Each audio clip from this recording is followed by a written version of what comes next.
Oh, yeah, it's time. It's time. I know y'all been patiently waiting, but we are back. We got everything. We back. We got that blue magic for y'all back on the streets. Another episode of the No Frillz podcast. This is episode 58. And we are continuing Chronicles of the Triforce Game Master. This is actually going to be chapter 5. If you missed those previous chapters, make sure you go check those out. They've been the hottest things on the street. You know what I mean? You got the most electrifying duo in the FGC. Myself, Chris Matrix, and across the middle of the screen, my bro. Man, it's IFCYipeS, man. I'm just glad to be back. Listen, I want to apologize for the late entry on the episode. I actually been on my travel grind as of late, back on the road, doing what I love to do. So, yeah, man. So, we're back at it. No delays. There you have it. Yes, sir. Yes, sir. Triforce, how you been, man? It's been we just finished a photo shoot with the Valkyries and stuff like that, and I'm just been relaxing in the house. The Prime Minister has eased up the restrictions here in Jamaica all the way up to December 31st before he'll lock down the country again. But for now, we good. Okay, that's what's up. Smart man. That's a smart man. Hey, listen, he understands it's the holiday seasons. Exactly. The country needs money. We're going to have to free up some days, B. Got to free up some days. Okay. So, just before we get into that gritty, I just want to put this out there. I just want to say, because I don't really get a chance to talk too much with you guys, but I just want to shout out Steph Curry, man. That guy is doing some amazing things. That's so random. Yo, it's so crazy. Hold on, before you continue, this is so random. So today, you know how, damn, that's crazy. That's how you know we link somehow. So I'm literally on Twitter today, right? Yeah. And I see from my man Woj, you know Woj, right?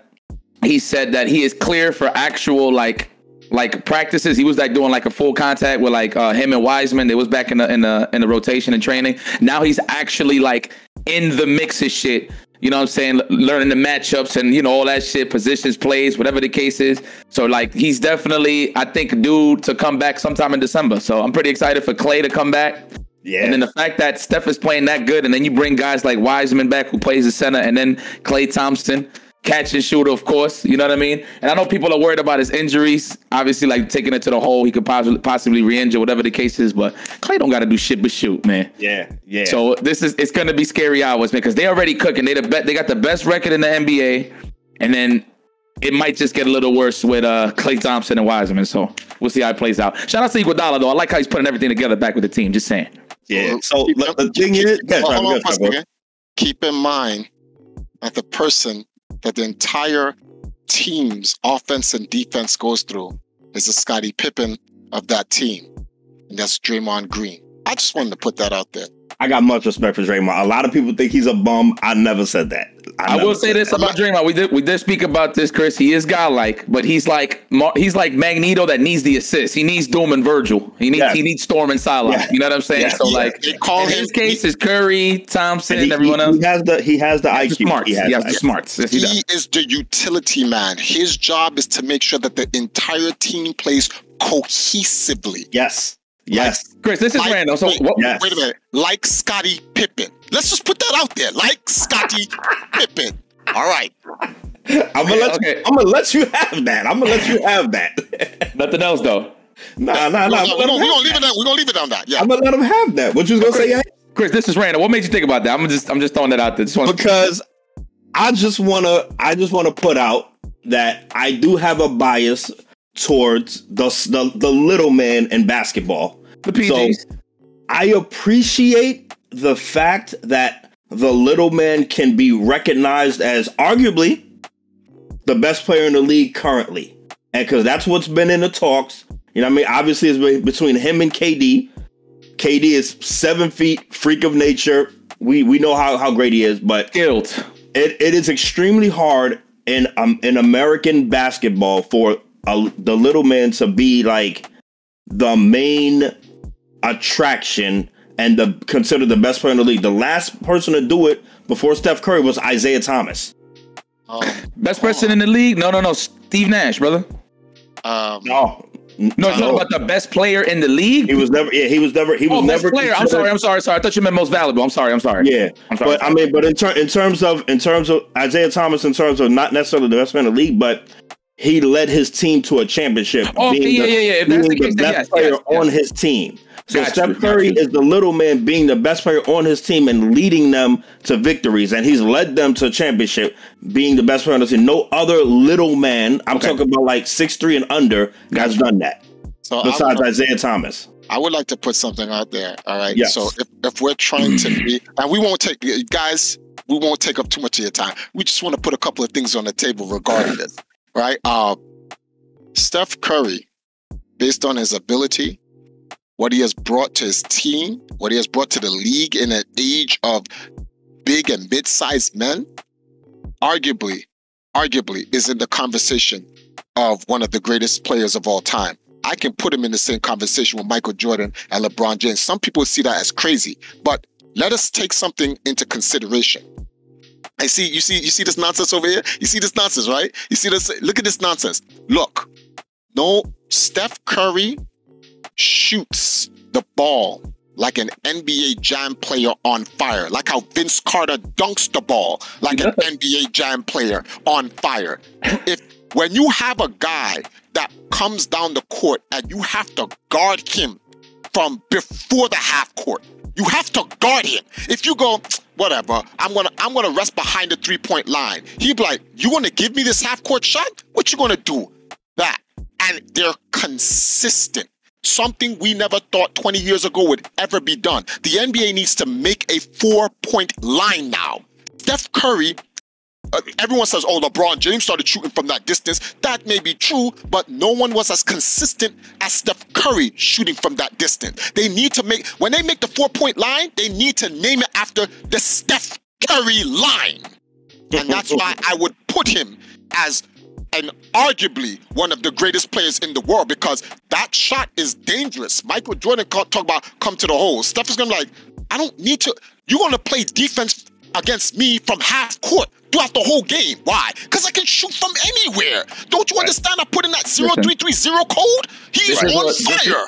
This is what makes it scary, right? I don't know how the stat look now, but like halfway through the games they played, he had a higher percentage on contested shots than open shots. Crazy. This is actually crazy. I don't know how it looks now. Obviously, there's been way more like open shots, but like that's not easy to come by with Steph Curry. You know what I mean? An open shot. So like most of the shots is on a high percentage contested. That's kind of crazy. I saw the video on YouTube where Steph Curry made 100 out of 100 threes. He actually, wait, I don't know if we're talking about the same video, but he made 105 consecutive threes. That's what I'm saying. Oh, yeah. That's the one we're talking about. I just don't consecutive threes. That's OD. I don't put in the threes, the other 5. I just call it 100 out of 100. Oh, okay. Those fives was the change. He was like this. Oh, you want? That's just courtesy. Okay. Yeah, these are the courtesy 5. You can take those 5. Hold that, just in case I must have been incorrect. And now that is a feat. That is a feat that I don't think any other player will be able to do until the next generation comes through. That's crazy. Like, you have to keep in mind, guys like Jordan, Kobe, LeBron, and Steph Curry, they have something all in common. For all the positions that they played, they changed the entire league because of their ability. When you can change, that's why Wilt Chamberlain should be in the greatest of all time, right? Because their ability changed the league. That's what, when you are a player and you're so great that you change the league, you get into the GOAT conversation. So for those who like Steph Curry, I'm like, okay, yeah, he can't dunk like Jordan. Do you feel that way with Shaq? Because he pretty much added the 3 in the key. That was his fault. Not really, because there was Kareem Abdul-Jabbar. There's a bunch of people that was Shaq. No, it's not. Shaq okay, look, you guys don't understand. I don't like what Shaq said about Pippen, because he shouldn't be talking. That's what. It's not that Shaq. You can't sit here and say Shaq is a bum, like oh, he's a garbage center. He's not a garbage center. You cannot sit here and say that. But like, of all people, he's talking about, oh, Pippen is trash. Like, dogs, like, you got 5 rings. Shut up. Oh, like, well, I don't need Pippen to get him. Well, I don't need. Yes, 4. Yes, 4. Oh, yes, 4. So Kobe has more than him. So, like, you have 4, Pippen has 6. You're talking, oh, well, he had Michael Jordan. And you had Kobe Bryant. Like, and I'm not saying that he couldn't win it without Kobe, but, like, when people sit there and talk about, oh, this player carried you to win a champion, that was my contest issue about Shaq. I'm like, yo, shut the fuck up. You're not even top 5 in your center. You're a great center, but I don't put you even top 5. I got 5 before. I don't know about that before. I mean, look, he had a bag. It's just to free throw his ass, man. That's all it was. Yeah, he had a bag, man. He had a bag. I get it, but I can find 5 other centers. Look at Chris. I can find 5 other centers better than him. That's all I'm Bag, saying. man. I'm not saying Shaq isn't great because you cannot stop Shaq. Bro.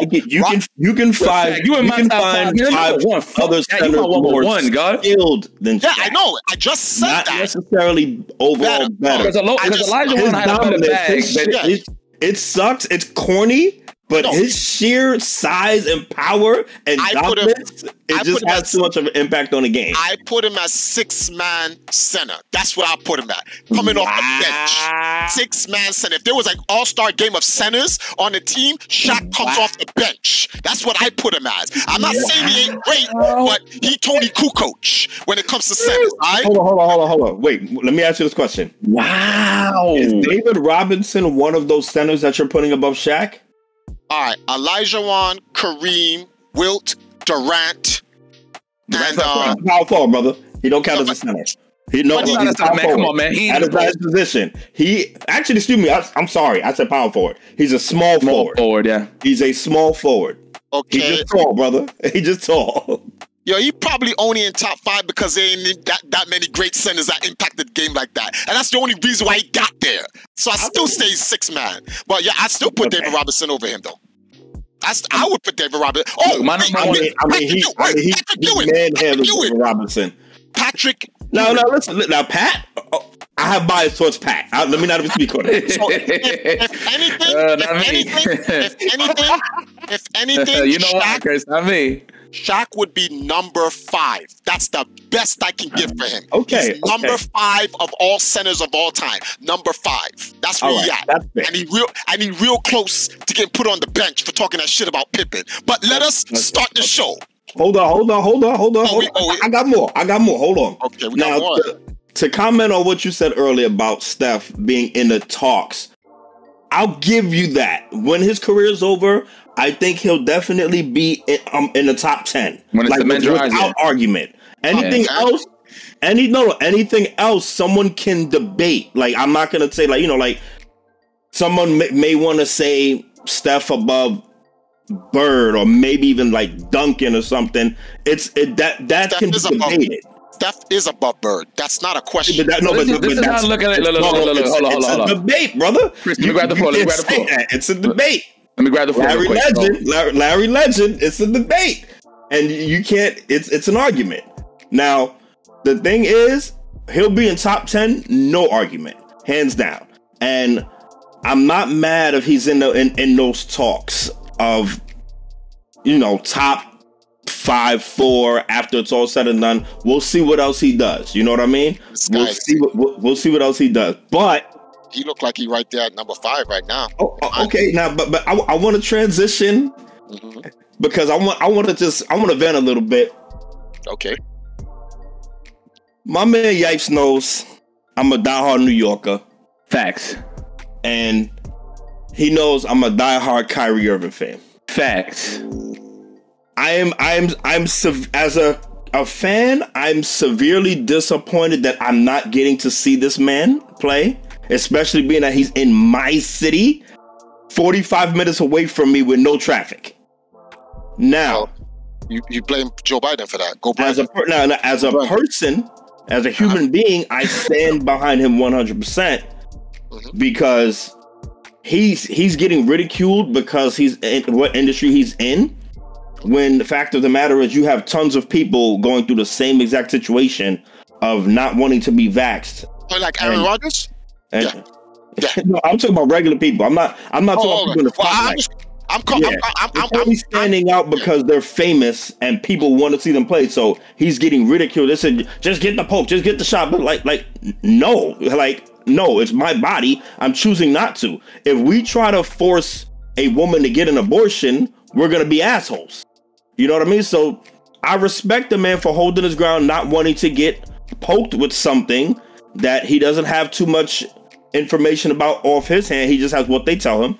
And I respect that. Now, I'm not anti-vax. I'm not anti-freaking, like medicine or whatever. But like you said last show, people should have the choice. And the fact of the matter is, people don't know that he was promised certain religious exemptions and they went back on that. Which guess what? So like, and what I'm trying to say is this: this is not an NBA thing.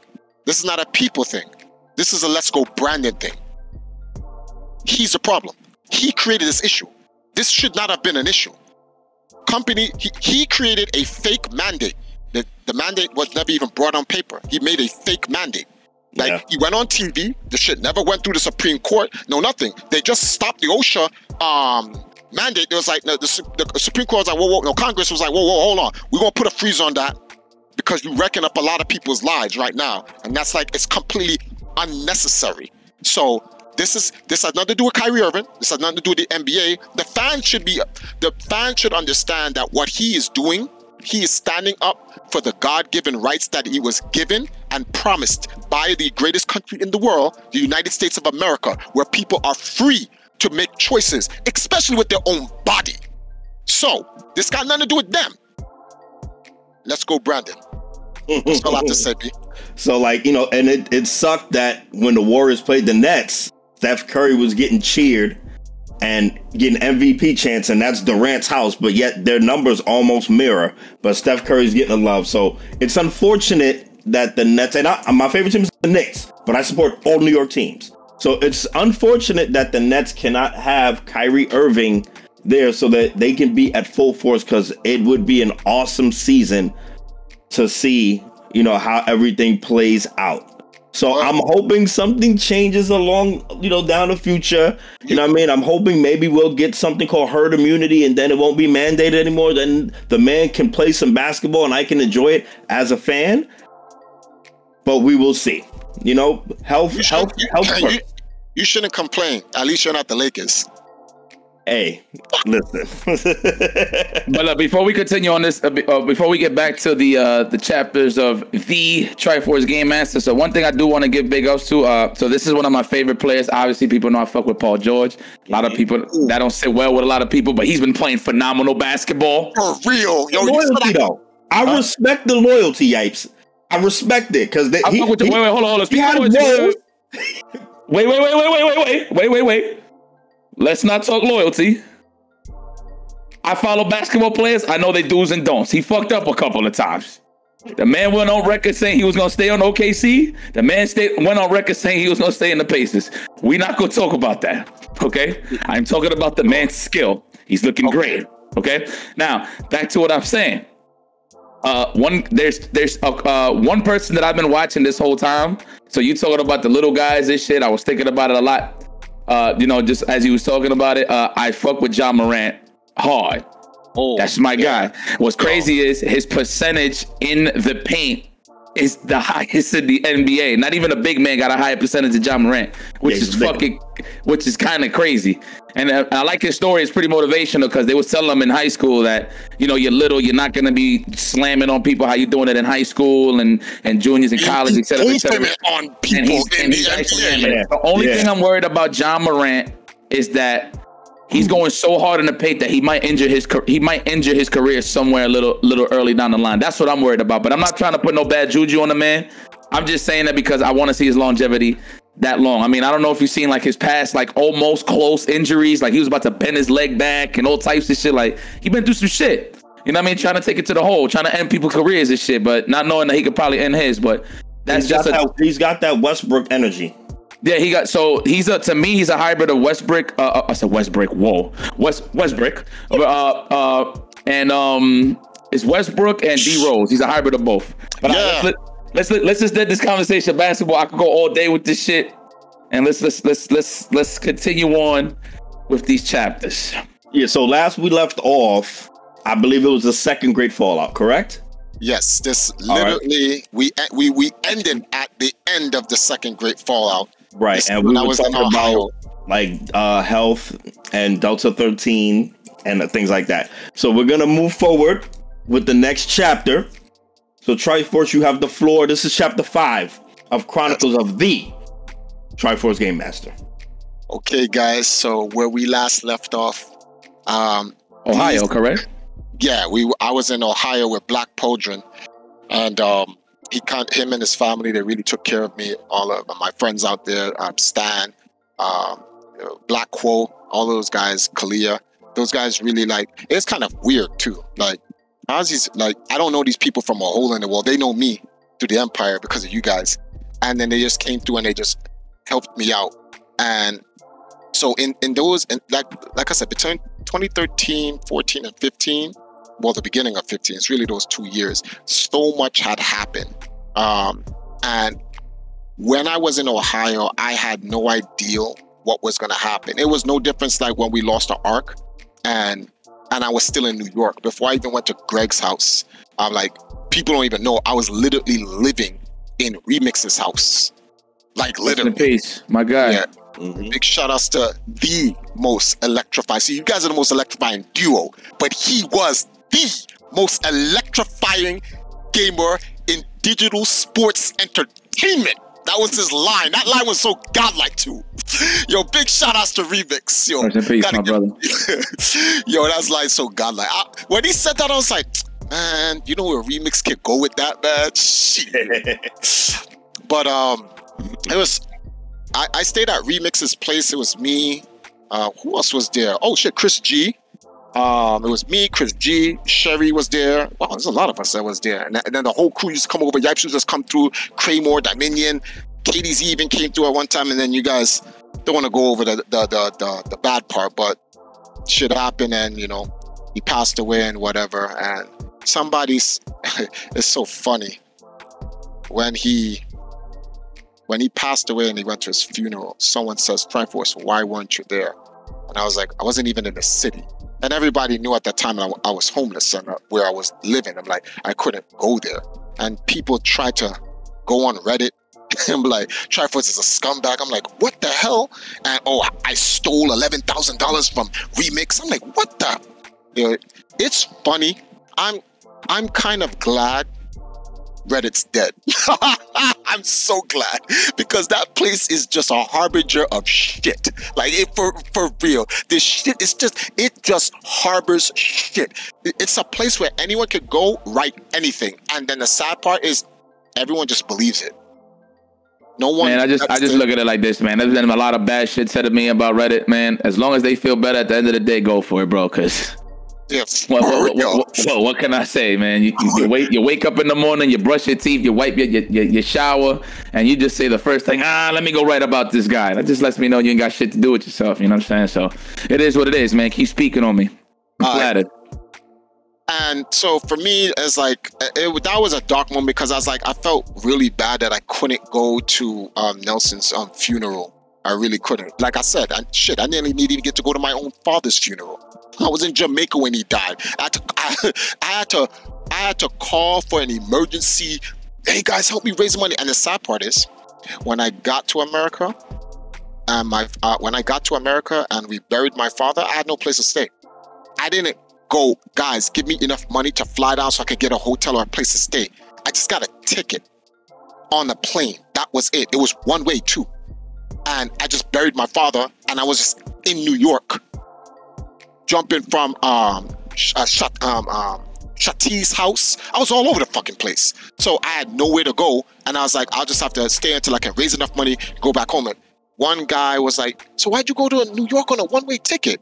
I'm like, to bury my father. What the fuck? Like, why would you ask me that dumbass question? But you ain't got no place to stay. Let's move on, because actually I'm actually getting emotional right now. But let's just move forward from that. But so now we're in Ohio, and an opportunity came up for me when I was in Ohio. And one of the things that really worried me the most is, like, what am I gonna do if I take the opportunity with EMP?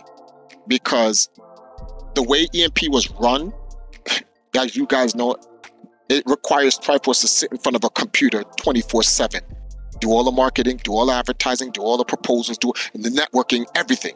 And I'm like, if I leave and go to Jamaica for this opportunity, because this esports LAN center called Cyberbox in Jamaica had opened up, and they was like, we're going to offer you a job. Now, if I stayed in America, I had no job. Which people, like, you know, they make that joke from the King of Chinatown movie, Triforce is a loser because he says only a sucker works a 9 to 5. And I'm like, well, finish the rest of the statement. But they don't finish the rest of the statement. Only a sucker works a 9 to 5 all their life. There's not, everyone has to work a 9 to 5. You need something to start you up. But if you are still working for some company at 40, 50, 60, 70 years old, I see elderly people, and this is no disrespect to them. Just try to take this in context and not take it out of context like the King of Chinatown movie. You can't be 70 years old still working at McDonald's or working as a janitor or working as a secretary or whatever the case may be. For those that it happens to, it is an unfortunate situation, and woe unto them. I wish better for them. But when you're young, you're supposed to look at that situation and be like, that can't be me. That's an unfortunate situation, and I have one life to live. I have to do everything in my power so that when I get to that age, I'm either retired or I'm working for myself. I can't be at 70. And there's a lot of family members, mainly immigrants, who are past 40, 50, 60, 70, 80, that are still working to provide for their children and their grandchildren. And that's just unfortunate. It's, in a sense, that's kind of, it's not that bad, because if you could, like, people at that age in other countries don't even get that opportunity. That shit's only in America. Only in America could you be 70 and you can at least still flip burgers. But like in other countries, you 70, you don't got it, you dead. They outline you in chalk. Your life's finished. You're in the street, destitute, or yeah, you down here in Jamaica, they're higglers. And they got their kids in their Pampers on the street trying to sell you combs, toothbrushes, and bowls and shit like that, so that they can go home and live in their zinc fence. And that's a tragedy. And that's not me looking down at them. That's me talking about what is happening in real life. So for me, when my father coming out of Jamaica, we Africans, we know that life. So when we in America, my father's like, you're in America. Only a sucker would work their entire life a 9 to 5. Don't be a sucker, son. Get a job, put down some money, save, build something. And that got taken completely out of context in the King of Chinatown. And everyone's like, look at Triforce talking about only a sucker works a 9 to 5. I did a part in the movie where I lost everything. After Justin left and went to EG, they showed me working at, what's the name of this place? Office Max. And I'm one of the clerks that packs the bags for the customers who shop there. And I said, well, back to the drawing board. I got to do this to raise up enough money so I can keep the empire running. And in my mind, I'm thinking to myself, this would be a lesson to everyone, because in the forethought, Triforce says only a sucker works a 9 to 5 all his life. And here he is back to square one, working to give people that lesson. Don't be in this situation. They did not see that lesson. Dudes literally took that and used it against me. And I'm like, yo, what is wrong with people? This is wild. The whole point is so you don't end up like this. Like, I'm back to square one and I gotta go. And I'm not gonna give up on Empire. It's EMP until I die on some thug life shit. And like, on Tupac, he's like, we thug life until we die. So like, that's how I'm seeing it. So I'm like, so I'm back on the block. I gotta do my thing, but like, I gotta use that opportunity again to not put myself in that situation. Here I'm 44. I don't work a 9 to 5 job. I work a gig or a hustle, whatever people want to call it. Entrepreneur, that's the nice way of saying a hustler or whatever the case may be. But I don't work a 9 to 5 job. But I'm almost 50. I got to get my hustle up to a point where when I'm 50, if let's say EMP don't work and it falls down, what am I going to do? Am I going to do round 4 back to the 9 to 5? I'll be 50. 10 years from then, what next, Triforce? I'm 60. Am I still going to do 9 to 5? 10 years from then, I'm 70. Am I still going to be doing a 9 to 5? So I cherish every day God gives me to breathe, to keep my entrepreneurial hustle at 100%, not even at 100%, on some All Might shit. Go beyond. Plus ultra. My hustle game every day has to be plus ultra. Because I want, by the time I get 50, I'm a politician running some country, or I have a small village or some shit like that, and I'm feeding people. That's where I need to be. So that's where my mindset was. I thought that in The King of Chinatown, I would have been able to convey that message properly. But, yeah. So, yeah, nobody really got that. But here I am now in Jamaica. No, I'm in Ohio, and I have an opportunity to go to Jamaica. And I'm like, stay in America, try to get a 9 to 5, live through the winters in parks and whatever the case may be, or go to Jamaica, which forever summer here, because every day is 90 degrees. The lowest it ever gets is like 75, right? And take up that job at Cyberbox. So I was like, you know something? I'm going to take it up. But I was so scared because I was like, this is the thing that really bothered me. How will I be able to run the empire remotely? I had no answers for that because I've never done it before. I've never run EMP remotely. And I was like, if I go there, I'll be working through Cyberbox. And I was like, I'm going to try to find a way where I can. Empire Arcadia is going to go to Cyberbox, and Empire Arcadia is going to work for the esports LAN center and help them build an esports league. So Empire Arcadia is still doing some form of work as an esports organization and brand. And when I went there, the next question that came up was, okay, who's going to run the nights? Who's going to be out there still competing? And this is where this story talks about, mainly about KDZ.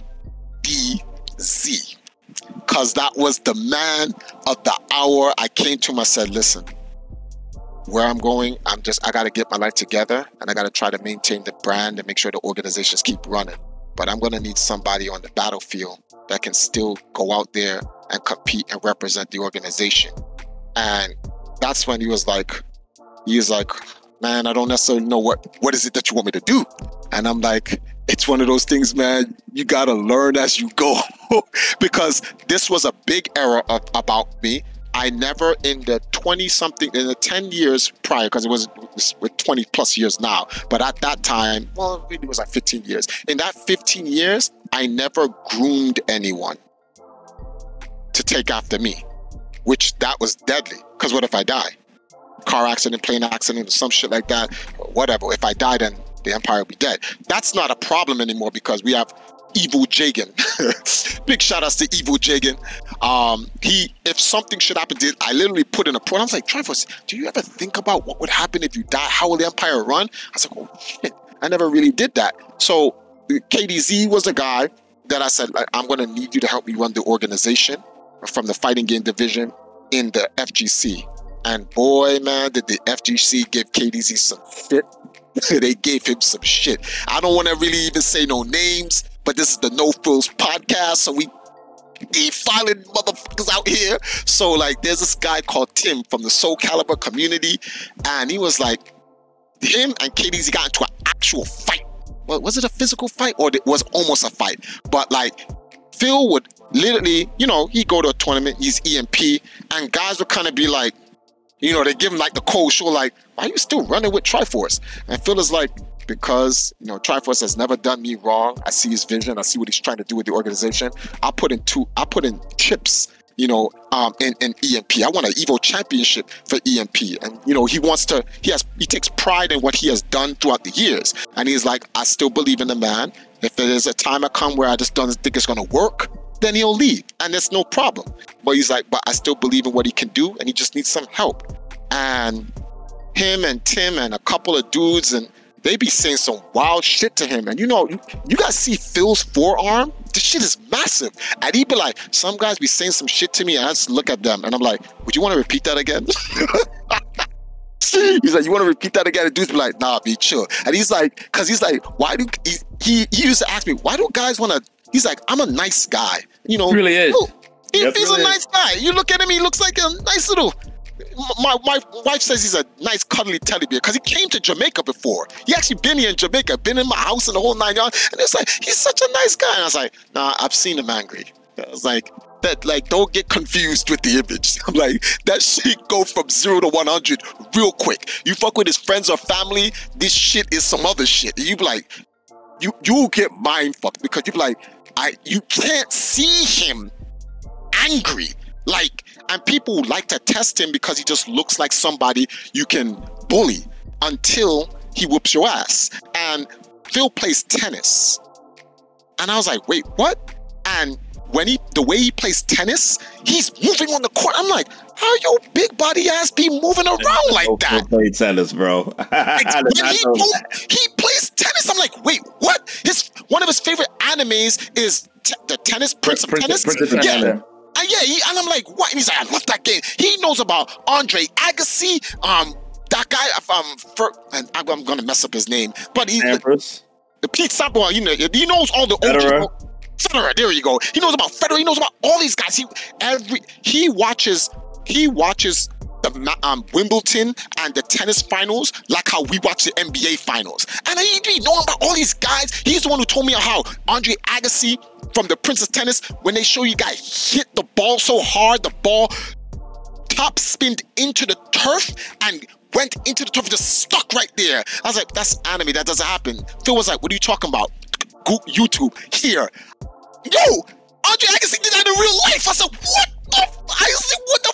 That ass? Yes. He hit the ball so hard, it's like right into the turf and just stuck there. I was like, what type? Which makes sense because a lot of Japanese animated like volleyball, basketball, and a lot of the things you see there, you think is like exaggerated, but they take it from American culture. Like the basketball one with the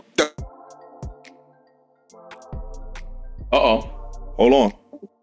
Oh, Shazam! That man said the basketball one. Oh man. There's an actual basketball game, and one basketball game where Hot Sauce dribbles the ball and he makes the ball orbit under his shirt. They make it orbit under his shirt, and they took that and they put that in the basketball anime. I didn't even know they got that from Hot Sauce until I saw it in real life. I said, oh wow. So although they may be hyper exaggerated, they reference these things, these moments, these god tier moments in actual sports and put them in there. And watching like Phil play tennis and knowing that this man's moving around, I'm like, that is not the dude you want to fight. That guy looks like he has enough stamina plus his weight and then his strength.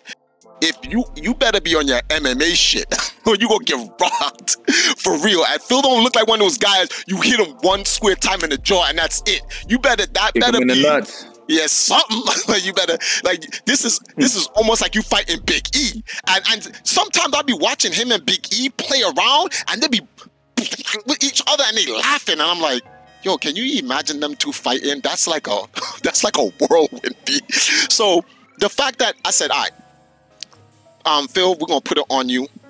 I want you to just go out to the tournaments. I want you to represent the organization. This is when he went, like I said, I think I mentioned this in another podcast. He went to Twitch, a TwitchCon in California. And there was an Injustice tournament there. We saw Long Island Joe there. Was CD Jr. there? No. What's this guy's name? Oh, my Dragon. I think he played Aquaman at that time. But there was a bunch of people from the FGC and the NRS community that was all there, and Phil competed in the tournament and whatnot. I can't necessarily remember everyone that was there. Why can't I remember the guy's name who won? Well, I think Dragon won that tournament. What year was this? It's either 2017. No, it's not 18. I wasn't in America then. This was Injustice 2. Yep. Was it? Yes, it had to be Injustice 2. It definitely was Injustice 2. I forgot what that it was Injustice 2. But I forgot there was a guy that Dragon fought. He was nice. I can't remember his name. Somebody in the comments is gonna remember who I'm talking about. But Phil would go to all of these different events. He would try to get in stuff with Twitch and he would represent the organization. He even came with me to the International Video Game Hall of Fame It was 2017 because that's when I was inducted into the International Video Game Hall of Fame for the class of 2016. So it was 2017. But he did an excellent job to maintain us, especially with what he was doing at 8 at the Break with Jaxel and Chris Coddy, by hosting all those different tournaments, the Street Fighter ones, which are Dragon Ball Fighter Z, which has become the Marvel 2 of this generation. But big shout outs to Dragon Ball. Shout outs to my favorite character getting his own version of Ultra Instinct, which I think is better. Ultra Ego. But we ain't going to get into this Vegeta conversation. I see you, Matrix. I see you, B. I see you. You already fiending. We're not doing that. But anyway. I like Vegeta. I like Vegeta. Yeah. The Ultra Ego is godlike. Yeah, I know. Vegeta. It's better than Goku. He's not better than Goku, but no, he is. Yeah, he's better than Goku. He's better than Goku. We're not getting into this. I'm gonna agree. That's what I'm saying. I'm gonna agree with you. He's better than Goku at getting jobs. Proceed. Oh my. Okay, so which is true, but proceed. Oh my. So what happened in the last chapter? What happened to the last chapter in the manga? Okay, what happened? Who was busting Granola's ass and who got washed in one punch? Okay. Let's get it. Who doesn't want to? Who doesn't want to eat a Sanzuki? Who's not a coward? Who's not a coward? Who's the one? We'll see at the end of this chapter. We'll see at the end of this chapter. You know, Vegeta. It's going to be Vegeta's arc. We'll see at the end of this arc. At the end of this arc, it's about Vegeta. You do know that, listen, right? man. I'm gonna just throw this out here right now for us before we continue. Yo, Vegeta got to close out a fight, man. I know. No, it's true. That's it. You know we're not talking about it no more. Holla at us at the No Frillz podcast when he closes a fight out. Continue on the chapters. Damn, that's where we at. Oh shit, that's real shit. He don't close shit out. Okay, all right. Well, when swear to you, when Vegeta closes out this fight, I will be the minute he closes out the fight. I'm hitting up the No Frillz podcast. We're gonna have a Dragon Ball conversation. We're gonna have a whole Dragon Ball conversation. All right, so. Anyway, where we at? So Phil used to play a bunch of the games, and he played Grand Blue Fantasy, right? Him, Rogue Yoshi, Sanford that came back at that time. So Sanford was playing Street Fighter along with Jiran, and Sanford got back into Marvel. There was a big Marvel tournament at Evo that Sanford won. It was one of the side Evo games. I forgot that it was a guy named Chaos. And Sanford beat in 2017, right? Yes. Yeah. Sanford won 2017. Yeah, that's it. Sanford won 2017 that year, and he whooped Chaos ass. I just wanted to say that. I was pissing him off. Right. So I was real happy for that. And so we still had a unit that was out there fighting. Dragon Guard was he's still at next level battle circuit. So we still had troops on the ground, and KDZ did a good job to maintain the troops. He even created him and Jaxel created an entire thing where DA was able to come out to Jersey and play in the Smash Brothers tournaments. And he has literally held down the force administratively between his gameplay and the face to represent Empire Arcadia as the fighting game division team. And he still does today. Like that, he's still the face for the FGC division for Empire Arcadia. I don't focus on that anymore. A lot of people say Triforce left the FGC. That's kind of true, but it's not. I just supervise the FGC division.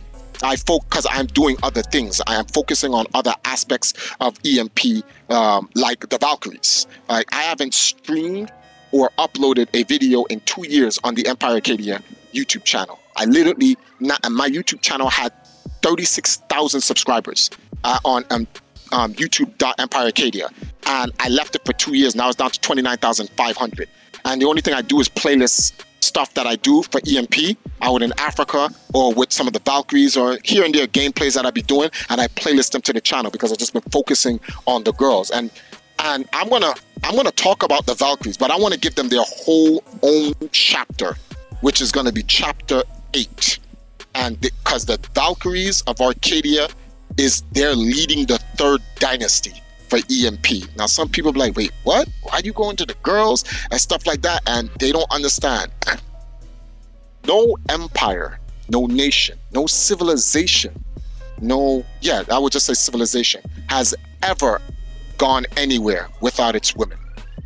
And you guys been in EMP, so you will always know EMP has always strived to support women in gaming. And I'm not talking. I'm not talking about, oh, you good as a girl, and that type of little stupid shit. I don't care about, like, we want girls to be able to express themselves as women who play games, not girls who play games like guys. For me, personally, I don't want to see a girl play a game like a guy. And I'm not talking about their skill. I'm talking about their expression of playing the game. I want a girl should be able to express, not just a girl, people should be able to express however they want to play video games the way that makes them feel happy. So like, Sonic Fox does his furry stuff, Triforce wears his power glove, everybody has their own shit. But there's something about, I won't even just say the FGC, because it's not an FGC problem. This is gaming as a whole. Shit is even in the industry where dudes just have to take advantage of girls. Like, dudes can't get cheeks without using their circumstance. And it's just crazy. And I'm not trying to play white knight here. It's just 40 years of gaming. Growing up in the arcades, I always wonder, how come girls don't come into the arcades and play video games and stuff like that? And when girls used to start coming in the arcade, I was so happy. But then you got this fugazi-ass dude over here talking about, man, she ain't no real gamer. And I'm like, damn, can she get a chance? Please? Like, it's better than standing next to your stink ass. Like, dudes just want dudes. Like, that's why I had so many issues with the FGC. Y'all know, remember when we used to go to tournaments? Girls had to be in my room. I'm not saying guys can't be in my room, but there has to be, the fouchoir has to be balanced. If there's 3 guys in my room, 5 girls gotta be in my room. Okay, fair. For real, the fouchoir had to be balanced. I can't. This is gonna sound insulting, but this is no frills. Fuck it. There could be 20 dudes in my room playing Tekken and Smash Brothers. Real talk. Dudes with their shirts off, no musk. Dudes ain't bathed, no Old Spice. Dudes just, yo, I got next people sitting next to you, their arms on you. And I'm like, yo, where's any of the girls? A girl come in the room, she can't stay in the room, she got a dip because there's dudes in there and dudes want to touching up the girls and all that. It's just a lot of fugazi, stupid shit, which is what ended up what happened last year, because a lot of these guys who are into the gaming scene, they have no social skills with girls. They really just don't. I saw a YouTube video of some girl, some thick-ass white girl sitting down next to a guy, and you see this dude right next to her looking at her like this or whatever, or some shit like that, and then she had to get up, and she got up, and the dude sniffed her chair where her ass was. This shit is wild.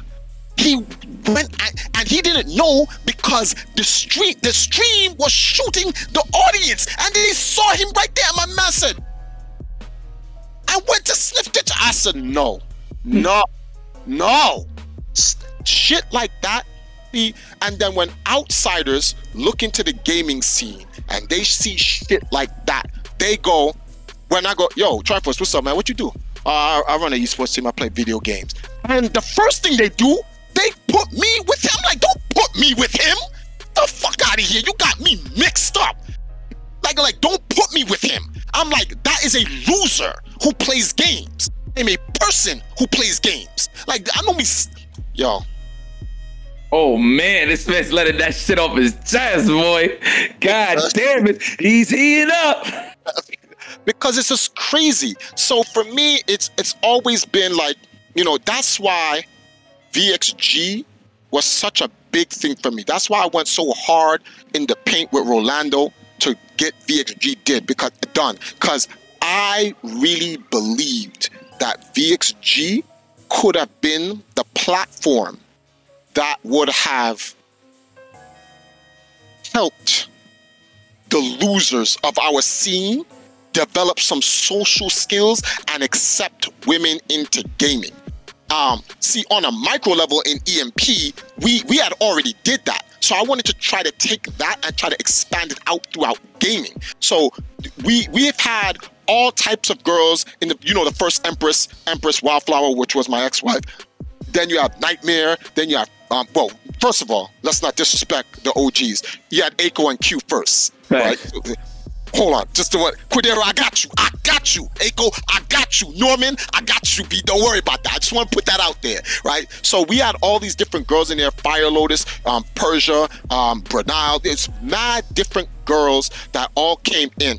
And it wasn't just about playing video games. Each of these girls had something that they wanted to express. From when we went on MTV and we went to the Canada tournament and we was competing. Everyone contributed to some level. They played video games, but they had their own personal life as well. And all I want is for the entire scene as a whole in gaming, globally, to be able to accept girls.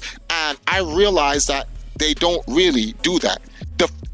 They do to a degree, but the guys in power exploit the girls, you know, Twitch dudes, you know, all these cons and stuff like that. Y'all know what be going down in these places and shit like that. All types of just straight frankfurters and double fistings and all types of shit. And dudes is just wild. And then sadly, the girls who complain about these guys sexually assaulting them and harassing them, like, some of y'all ain't no better. I'm like, the majority of the girls is cool, but like, then you have these girls out here hoeing. And what I don't like about the scene is that the scene isn't real about the situation. What they try to do is they find a person or a group of specific people and they try to demonize them as the problem of the entire scope. And I'm like, that's not possible. Some of these girls are lying. Some of these girls are hoes. Some of these girls out here is just like, they downing them like ballpark franks, like it's nothing. Like, they perpetuate the situation and make it bad for the girls who are actually trying to break in. And then the guys, they see one set of girls acting a certain way and then they demonize all of the girls as a whole. And shit like that, I never liked that. And I always try to kind of, what can I do to help? And I realized I really can't do anything. All I can do is what I'm in control and what I have power in, and that's the Valkyries. And that's why I've been working so hard on them. I'm like, while Phil is going to hold those guys down, the Knights down and compete in the tournaments, I'm going to be focusing on trying to I don't want to say rebuild, because it's not like the Valkyries fell down or anything like that. The Valkyries have always been the Valkyries. Robin was our last Valkyrie standing until Empress Nile came in, which is my second wife. And then you have all the new Valkyries here in Jamaica, Hasari, Alethea, Dana, and the rest of the group. Plus we have a Valkyrie all the way out in Ghana, in Africa, Queen Nubia, we call her Selma. There was this, I'll put this out here. There was this girl that we was trying to get before she joined UYU, Queen Arrow, the Tekken player. We tried to get her on the Valkyries, but by the time we got to her, it was too late. She had joined UYU and whatever. But like, we always wanted to support them. Look, just like the guys, play your game, take your craft seriously. But then that doesn't mean you can't be you as a girl. And that doesn't mean you can't be yourself and express yourself around us and want to be able to do. So dudes be looking at what I'm doing with the Valkyries and they're like, yeah, but like, we just see a bunch of girls in swimsuits. Yeah, because they're modeling them. When you went up there in fucking Jamaica, it's like 90 degrees. Where they're supposed to wear a hazmat suit at the fucking beach. These people stupid and whatever. Yeah, but like, it makes them look like hoes. And I'm like, oh, word? So, when Pokimane bends over in her yoga shorts, do you call her a hoe? Oh, no. Oh, that's right. When Amaranth...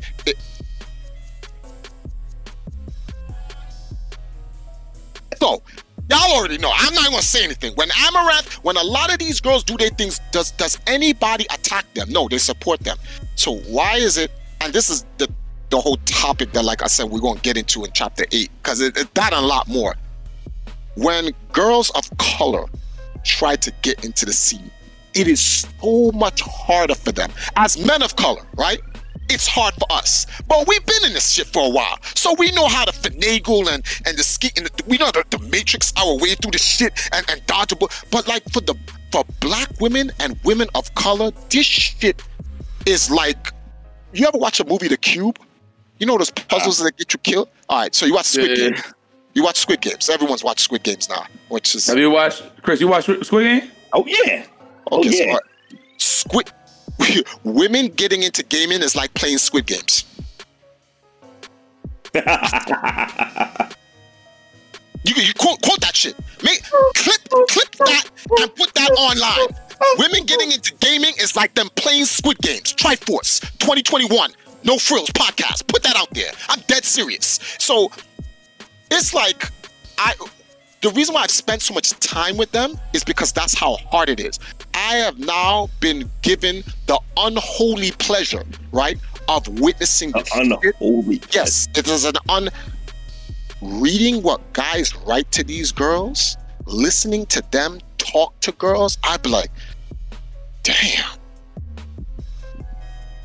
Men are a piece of shit. Like, yo, we are terrible. Like, and that's not all of us, obviously. You have good guys, but you have guys that just make us look like shit. It's no different. You have girls who make the rest of the girls look like hoes. So, and that's my entire point. That this is a responsibility of the entire group, men and women. That, yo, y'all, everybody owes it to themselves to be their brothers and sisters keeper, to make the scene move forward. And we can't move forward in gaming without our females.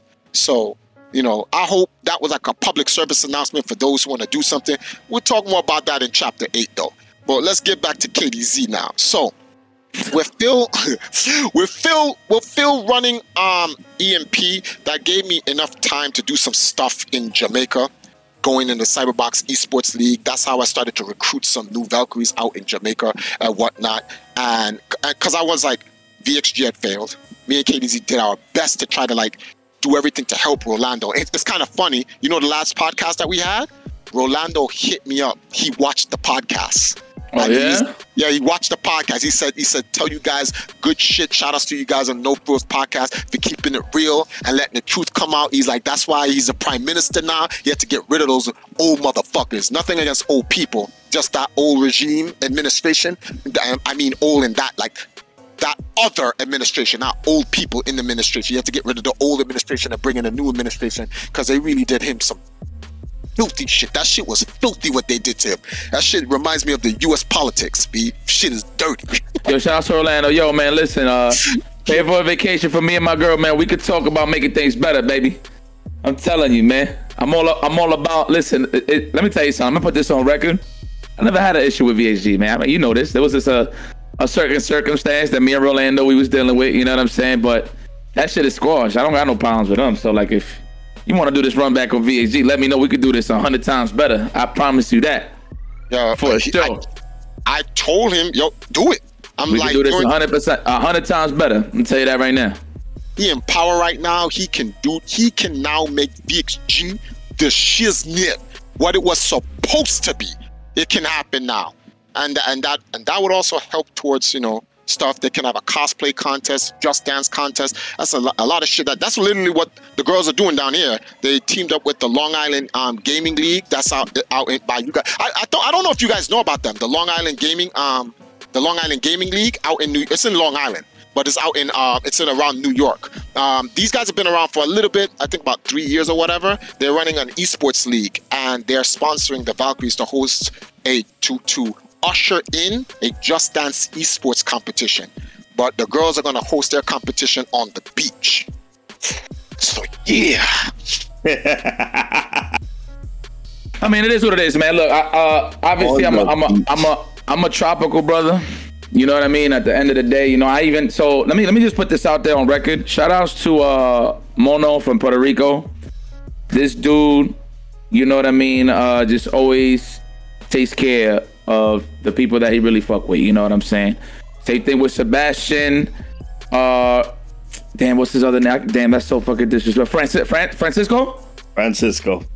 Those are my guys. Shout out to Sebastian and Francisco. Because when I think of First Attack, I think of Mono, Francisco, and Sebastian. Sorry. So that's number one. Number two, they made me realize how I really need to lock in with the tropical side of what I need to push on the FGC, right? So that's that. And not to take nothing away from Dominican Republic. Big shout outs to the people out there in Dominican Republic, Blink Esports, Game Over.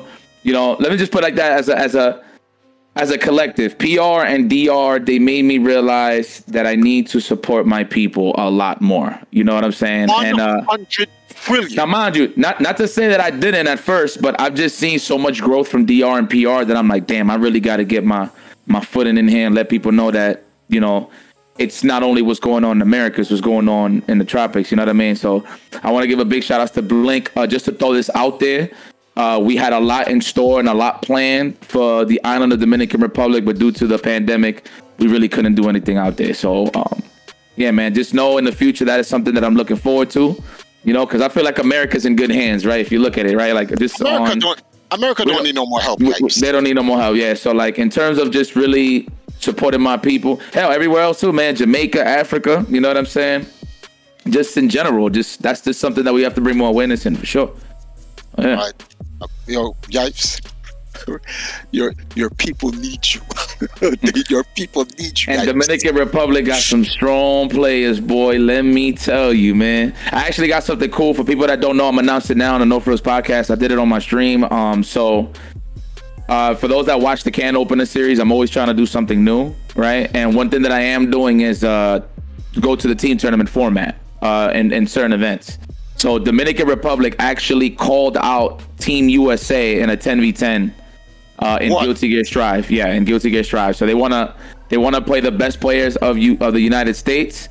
And what's so cool about it is everybody's a PC player, right? But they all play in all versions, PS4, PS5, whatever the case is. But in this case, for me, what makes it so ill is that the can opener has so many cool players from around the world that are showing their strut in other tournaments too. You know what I'm saying? So like, pretty much the good bulk of Team USA has been in the can opener consistently. So I'm going to have the privilege to, I'm not going to be the captain. I already made Hotashi the captain, but I'm going to have my hand in picking the other 9 of the players that's going to go up against Team DR. And what's so crazy is people don't know, Mena is actually ridiculous in Guilty Gear Strive. Like I was just at Red Bull Kumite. Who does he use? Nago. Okay, but it's different. It's different from the rest though. Like I played certain Nagos. Like him gives me the most trouble. You know what I mean? I haven't played Otachi yet, so I can't say. But in terms of like really conditioning your shit with no shampoo, that guy knows how to do it. You know what I'm saying? You guys at these slides, no. Hey, it is what it is. I'm a spitter, man. So you know sometimes you just gotta throw some shit out there, punchline wise. But look, he said confident that his team in DR will put some foot and ass in the USA. So that's just throwing that out there, man. Just I know I kind of like went left of what we was talking about, but I really support my island. You know what I'm saying? What you're talking about has everything to do with what we're talking about. The whole point. That's why I went to Jamaica. Like you going to DR and PR, and it's like me going to Jamaica, or like when we all went down to St. Martin. The whole ideal was to empower the islands. There's a lot of political nonsense going on in the island region when it comes to esports, because so like I said to Rolando with VXG, before you can invite the Americas, you know, it's kind of funny we call them the Americans when we are in the Americas, because like the United States isn't America. Everything on this side of the world is America. Like people don't understand that. This is called the Americas. That's North America, then you have Central America, and then you have South America, correct, which is all the Americas. But correct, we'll just say the United States. Before people focus on the United States, the scene, St. Martin, DR, Trinidad, Tobago, Puerto Rico, Jamaica, all of these areas have to build their own cornerstone. Big shout out to Brazil as well, Costa Rica. Yeah, yes. Chile. Big shout out to everybody out in South America as well. But we all have to build our own in our region, or on our particular island, or in our region first, before you bring in the players from the United States. That's not because we don't want anything, but you can't. VXG is a perfect example. If you don't have a foundation, you don't have a foundation, just bringing in people, it will collapse. It's a house of cards. You got to build that up. And that's why when I went to Jamaica, that's what I wanted to do. Phil played such an integral part. There's a big tournament. I have it on the Empire KD YouTube page. There's this big tournament that was endorsed by Usain Bolt.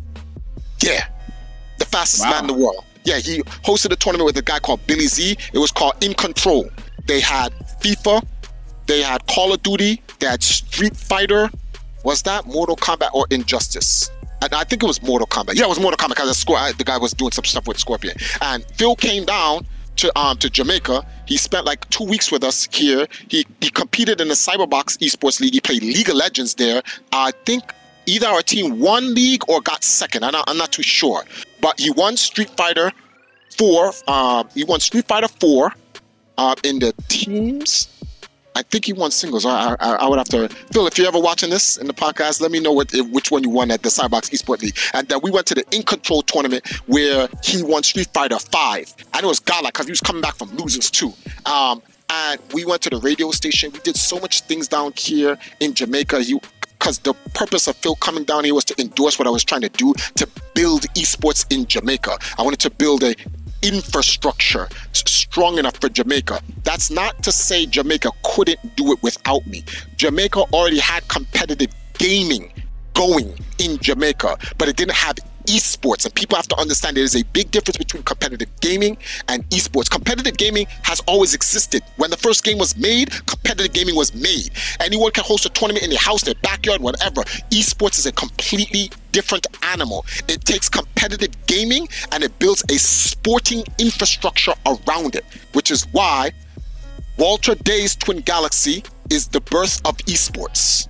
Just wanted to put that out there. Shout outs to the father himself, Walter Day. But anyway, so Phil coming down to Jamaica, he did a lot of work with me down in Jamaica. We went on a news station and everything, much like what we did with BXG and whatnot. And when he went back, he gave me the confidence. This made me go, oh shit, I could leave this in his hands and I can work on other aspects of the empire. Then I started going on this spiel, the empire's restructuring, the whole restructuring, because I felt like Phil could buy me the time.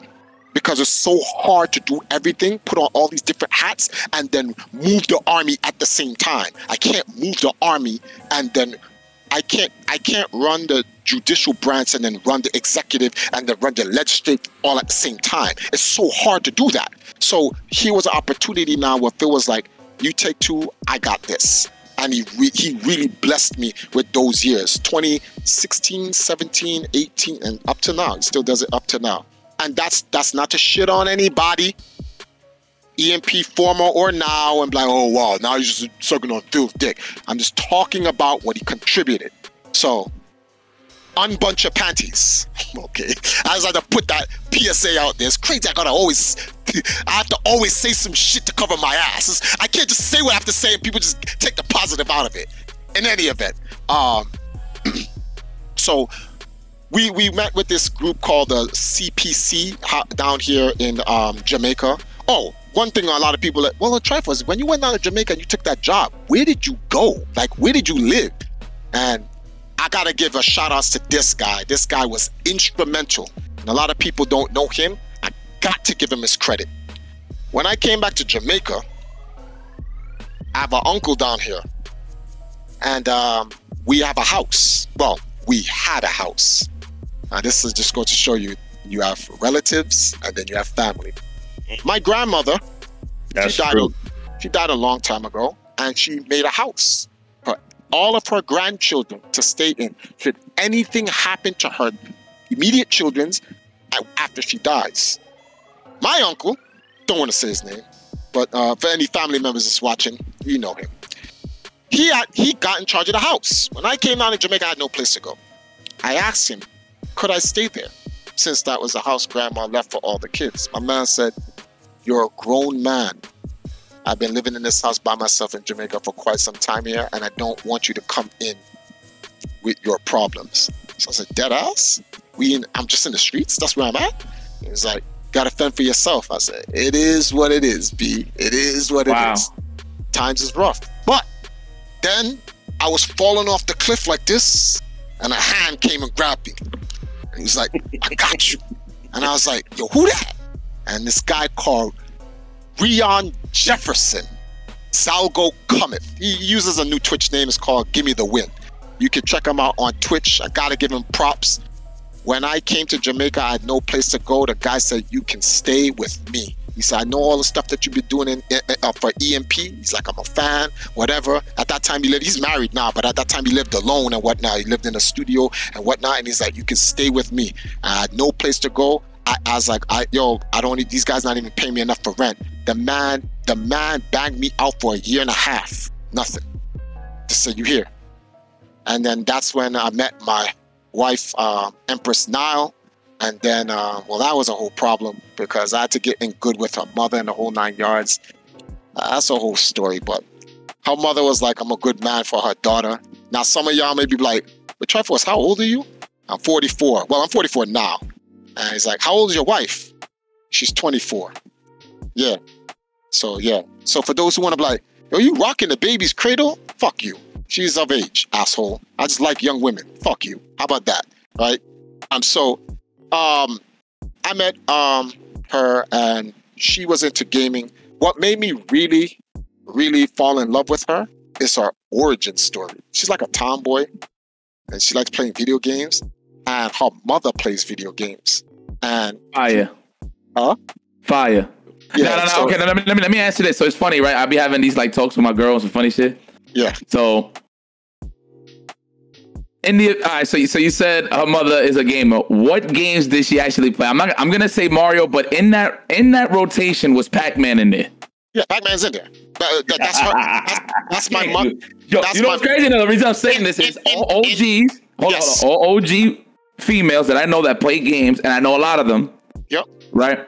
All played Pac-Man. It's true. It's facts. This shit is crazy. She had her mother had a flashback, an Atari flashback. They played Centipede. Damn. Yeah. So they also had a PlayStation 1. And you know what their favorite game outside of a retro game is? Tomb Raider.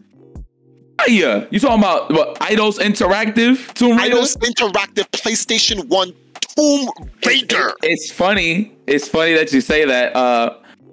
Well, I mean, there's no relation to the conversation really, but that's actually one of my first games I played for like in that 3D environment, that 3D realm where I first opened up. I was like, holy shit, we're in the future. Like that was one of the games, besides the Real Tournament 99, but that was one of the games where I was like, holy shit, this shit is fire. I go back to it now, I'm like, man, this shit is kind of trash going back to it, right? And when you go back to it, yeah, but you're like, damn, it's just well, actually, you know what? I can appreciate Tomb Raider 1. Like 1 to 3, I could fuck with it, but then after that, it's like, I don't know where they went. They went left with that shit. But 1 to 3, that shit was fire. The graphics got better, but the essence of the game turned into shit. If you feel what I'm saying about that, like the graphics are better, but the essence just didn't feel like it anymore. But when I found out that her mother played video games and that she played video games and her favorite retro game is Pac-Man, she was like, "Can you get Pac-Man on the Switch?" And I like, damn, I have to go spend $20 to get Namco Museum Collection. I'm like, man, I don't want to spend $20 on Pac-Man. I already played that shit. But I just got it for her. Like her mother gravitated towards me because like the things that she would do, because like in Jamaica, in the Caribbean, let me not say Jamaica because this shit is all over the Caribbean. You know what I'm talking about, guys. A lot of girls, they go out in the streets, right, to hang out, party, and whatever. And it's very hard for families in the Caribbean to keep their daughters home because of the fuckboys that be in the streets. We know who these motherfuckers are. But that goes by the authority of the parents, yeah. Like they so strict and shit, then just naturally women do become rebels. Most of them, not all. You know what I'm saying? They become rebels and they go have fun. You know what I mean? They do their things. They live for free world. I mean, being so constricted for so long. You know what I mean? I know. But so Niall was a rebel. But when she met me, because I brought so many first world things to her, and I brought it in the home, she stays home more. She turned into a homebody. And the video games that we play, we go out. I'm not gonna make it sound like I'm like a dad and but shit. You guys are introverted. Yeah. You guys are introverted, yeah. Well, I would say for her. I don't know about you, Forrest. I would say for her. Yeah. I don't know if I'm an outrovert or introvert or whatever the fuck I am. To me, I just go with whatever happens, whatever comes along, I just go with the decision that makes sense. You know, although people like, but Travis, I don't see you really go out enough. And I'll be like, look at my life. I don't got time to be going out. That's why I don't go out. Not that I don't want to, but shit's out of order. I gotta fix shit up. So, but when things are good, we'll go out. And I take her out and we go to places and we have fun and stuff like that. And I try to mix that social aspect into her gaming so that it gives her reason. And that's really what I love about what I'm doing with the Valkyries, because unlike the dudes, what you guys really do, well, we're older now, so we now know how to manage and free up our times better. But remember back then when we were younger, we were really grinding. At the arc, grinding. we were just grinding. So it's not that we didn't go out. We just had very little. We left ourselves with very little time to go out and be social. Now that we're older, it's flipped. We make an adequate amount of time to go out, but we still grind the work. So so I do that now, but I can do that with girls now. And I like that, being around the company of girls. It's getting to a point I'm around so many girls, I need dudes to kind of, because it's too much girls now. I go to the beach with like 7 girls to do photo shoots with them. And I'd be like, it's just me. Some guys would be like, yeah, shit, I just be me. But I don't know. I don't know. Man, something's wrong with me. I'm like, damn, I wish my homies were with me. We can all enjoy the thing. I like the whole group. You guys know, when the Empire goes to a tournament, the whole group goes. Yeah, guys and deep. girls. We rolling deep. We roll deep. So being deep with the girls is fine, but being alone with the girls is, I don't know. That's why when the guys came down with Jagan and Stated Average and the rest of these guys came down, Megatroll, who else? Rashawn. When they all came down, not a Huggy Bear Rashawn, a different Rashawn, Black Dragon Rashawn. When they all came down to Jamaica, I like the camaraderie we all had when we all went to. They had a mansion the Valkyries went to, and they did a mansion pool stream for my wife's birthday, and then some racist guys came on Twitch and said, you end this, end that, end this. I'm like, they just dropped ends everywhere. And then this mass flag reporting them. Twitch indefinitely suspended Empress Now's channel for something called, peep this, suspension evasion. So we was like, the hell is that? So when Empress Now was streaming in the pool with the girls and they were all dancing, one of the other girls had a stream running as well, and they suspended her for inappropriate attire or inappropriate dancing because she was twerking, which this is where I'm going to shit on Twitch now. Girls can belly dance on Twitch. It's okay. Girls can make dick sucking sounds with ASMR. It's okay. Black girls twerking on Twitch to dance hall music in Jamaica as Jamaicans is overly sexual.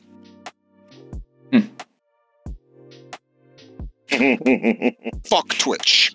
So they suspended the girl for that, and then because that girl was in my wife's stream, because their cameras were side by side, so they were simul streaming at the same time, just on 2 different channels.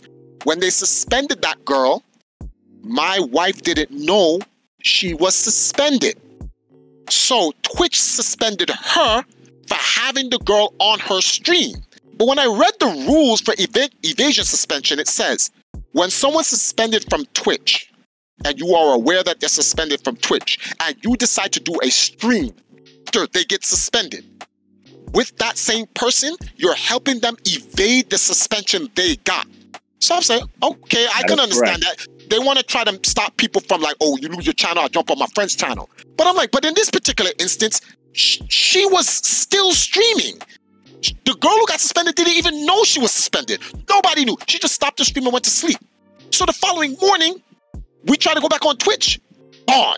The whole channel was like, wait, what? So they suspended her for having a stream in the past of a girl who got suspended in the future. So I was like, oh, I get it. Twitch suspended us because I didn't have the time gem. I didn't go into the future like Doctor Strange and said, there's one future where one of you guys are going to be suspended. And if you have her on the stream at the same time, they're going to suspend you. So we're going to go back in time and make sure you don't have her on the stream. I was like, I literally copied the stream, got photos, sent in the appeal. The shit says indefinite suspension. I was like, this is such bullshit. And someone reported it. It was someone who reported that. That's not a manual report. Someone manually reported. And it's like, when I go on Twitch, you don't see no black girls.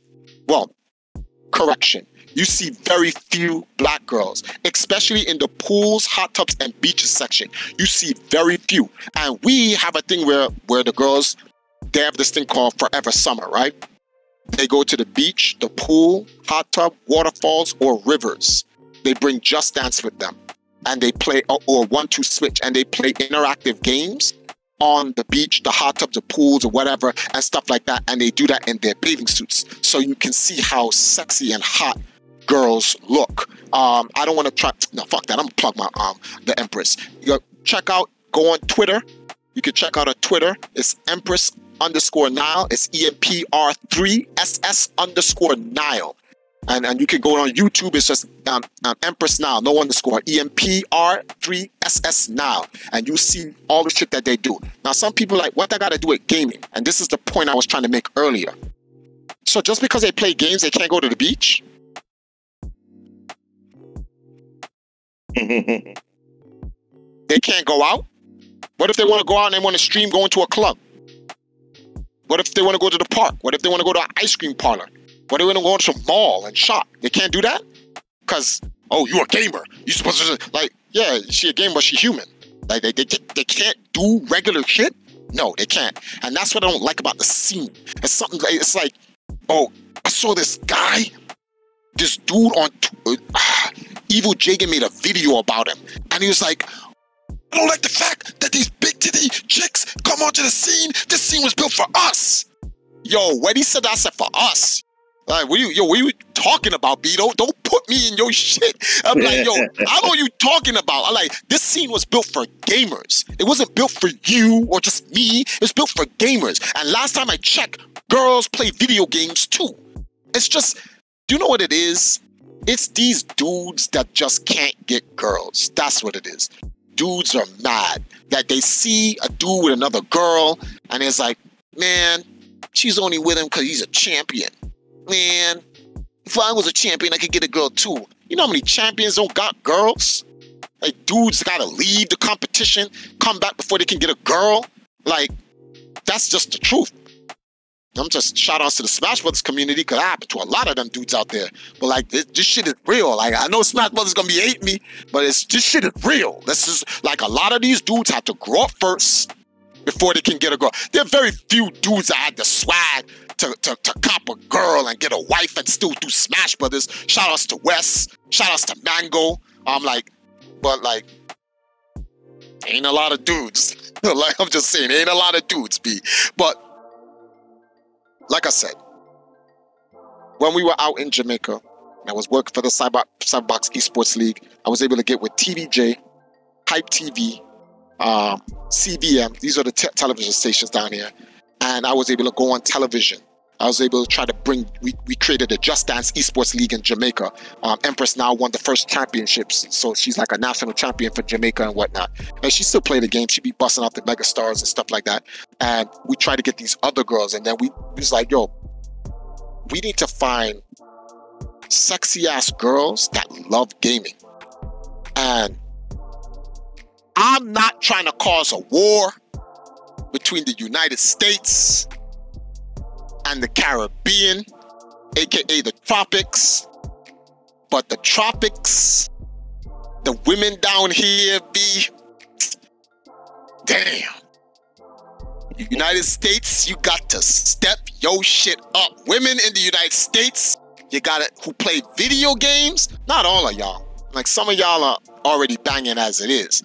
But like, one-on-one, yo, the Tropic is winning 8-2 right now, B. It's not a good look. Y'all gotta, this shit is bad out here, B. These chicks out here is like, whoo, smoking. But we gotta get that in the entire scene. Because when it becomes normal, then guys become desensitized to it.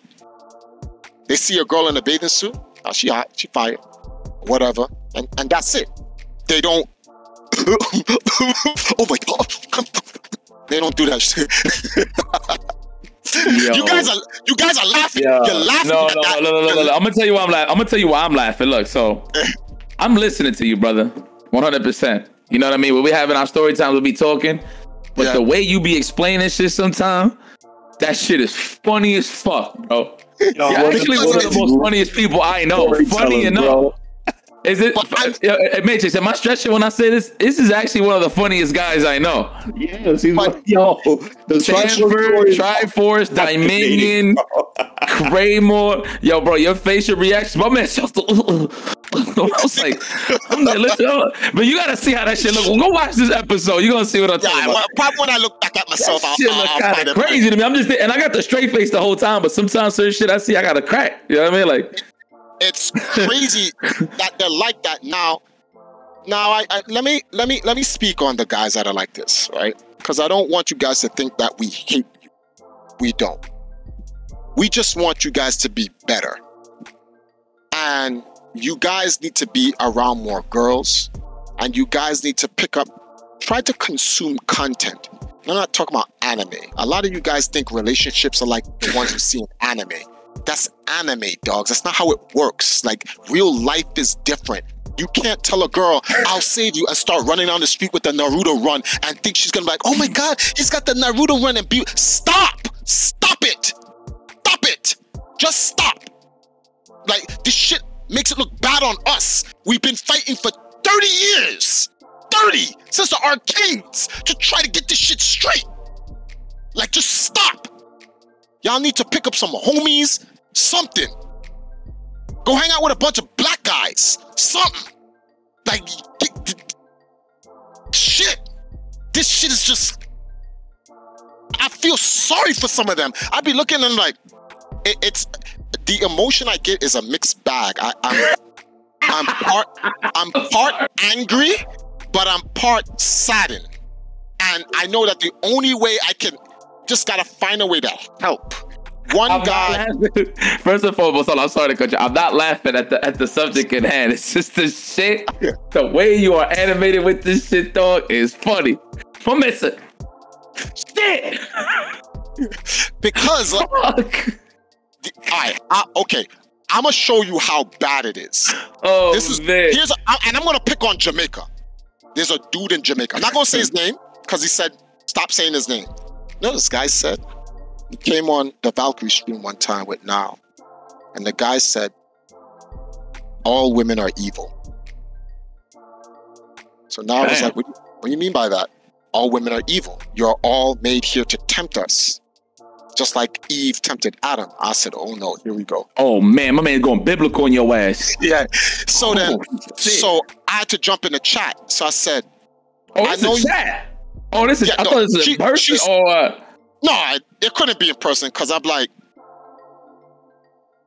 I just be like, yeah, it'll be just that. Pardon me for 1 second. I just want to ask this, Chris. Chris, what the fuck you eating? This is like your fourth one, bro. Like, and as crazy is he's always tilting his head back too. So I know that there's like some fudge in there, some shit.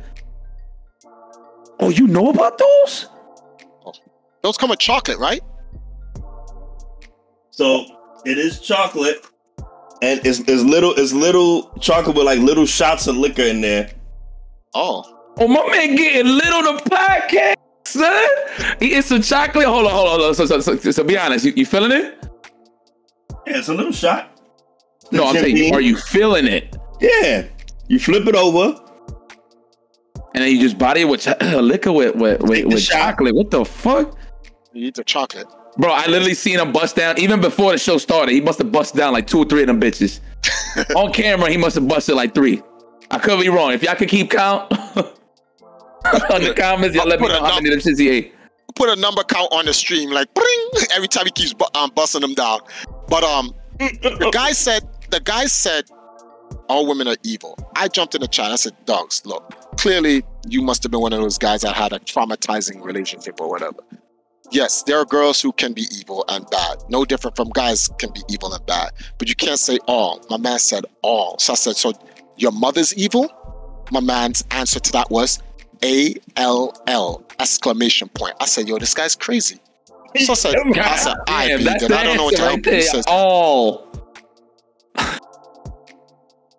So I said to him, I be there nothing much. He said, the only way they can become good is if I purify them.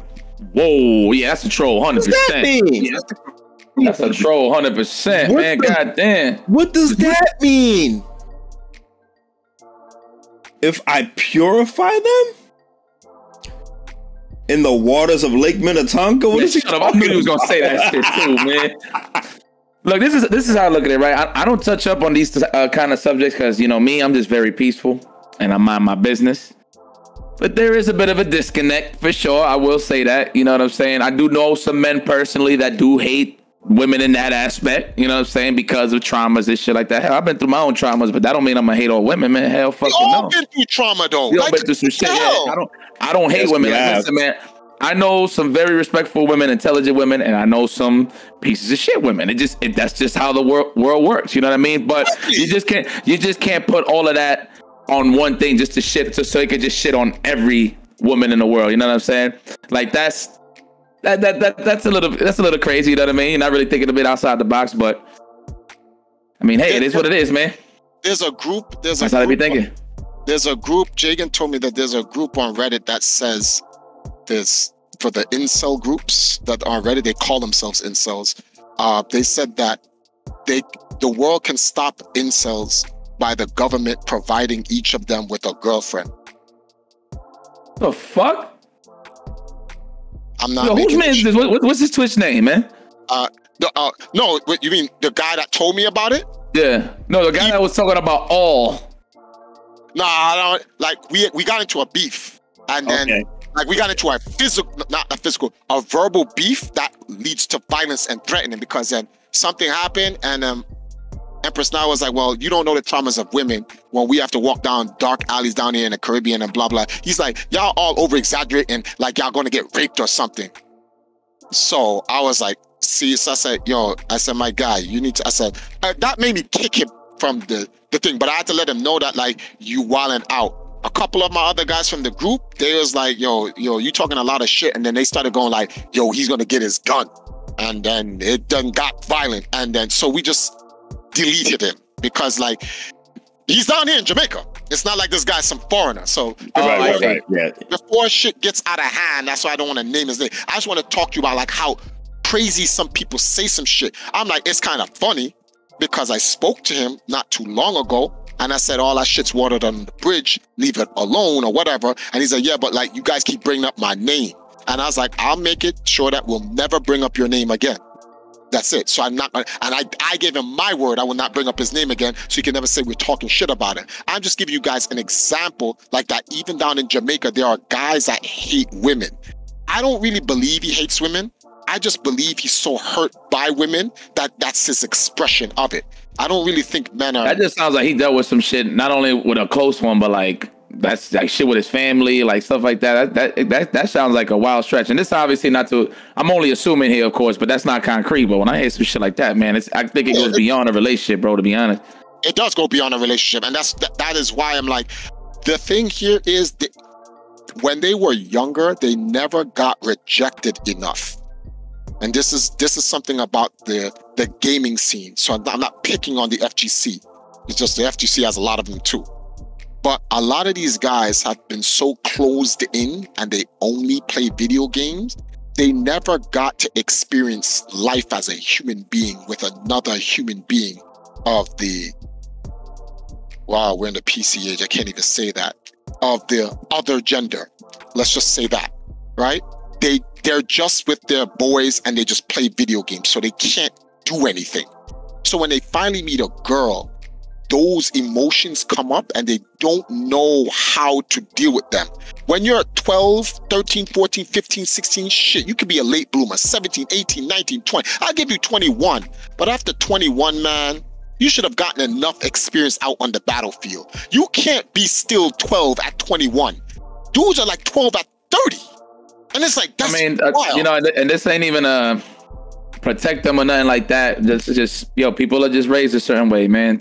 Some people have certain closed mentalities that they don't even give that thought to themselves. Like, man, maybe I could be a little more optimistic about this. Nah, man, that shit is concrete for a lot of people, man. You know what I mean? At the end of the day, so it's up to them to really get, I guess, in shape mentally, man. For real.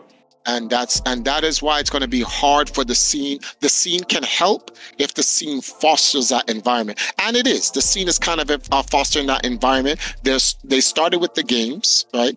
A lot more. Remember back in the days when having a female character in a fighting game was rare, when you started off with Chun-Li, and then Marvel vs. Capcom came out, you got Rose, who else? Psylocke. who else? Storm. You started getting more girl characters, female characters in games. Now you have King of Fighters. Which King of Fighters is this? I call it King of the Thickums, because all of the girls are ultra thick in King of Fighters. Look, I'm not complaining, but I'm just saying, come on, man. What's that? What's that Orochi girl? The one who's like this, who's dancing? Do you see her stand animation? That is unnecessary. I'm like, okay, KOF. And I put anything to you. Street Fighter 6, Capcom's gonna like, is that what we're doing right now? Is that what we're really doing right now? All right, we have to upgrade. Chug-Li, you do for an upgrade. Like, those things are fine and everything, because it makes more guys like. Some people are like, oh no, that's chauvinistic. They're what's the word for this? Sexualizing or objectifying the women. I always use this example. The one thing I did like about Capcom and Street Fighter 5 on their mods, they have a beach mode where you can put all the girls in bikinis and all the guys in shirts. Have you ever see how girls react to video game characters with their clothes off? Shit, anime characters.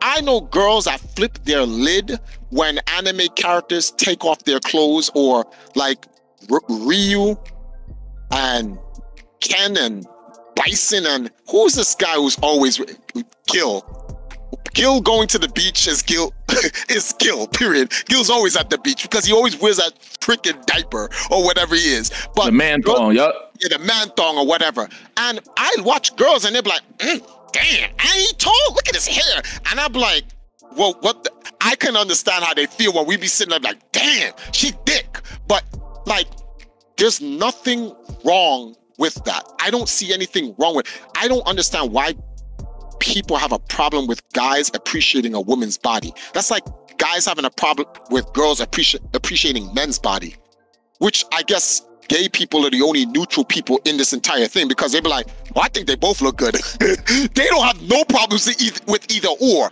But like, girls will have a problem with guys appreciating their body. Guys will have a problem with girls appreciating their body. And I'm just like, this shit is ass backwards. Like, this shit has to be fixed on a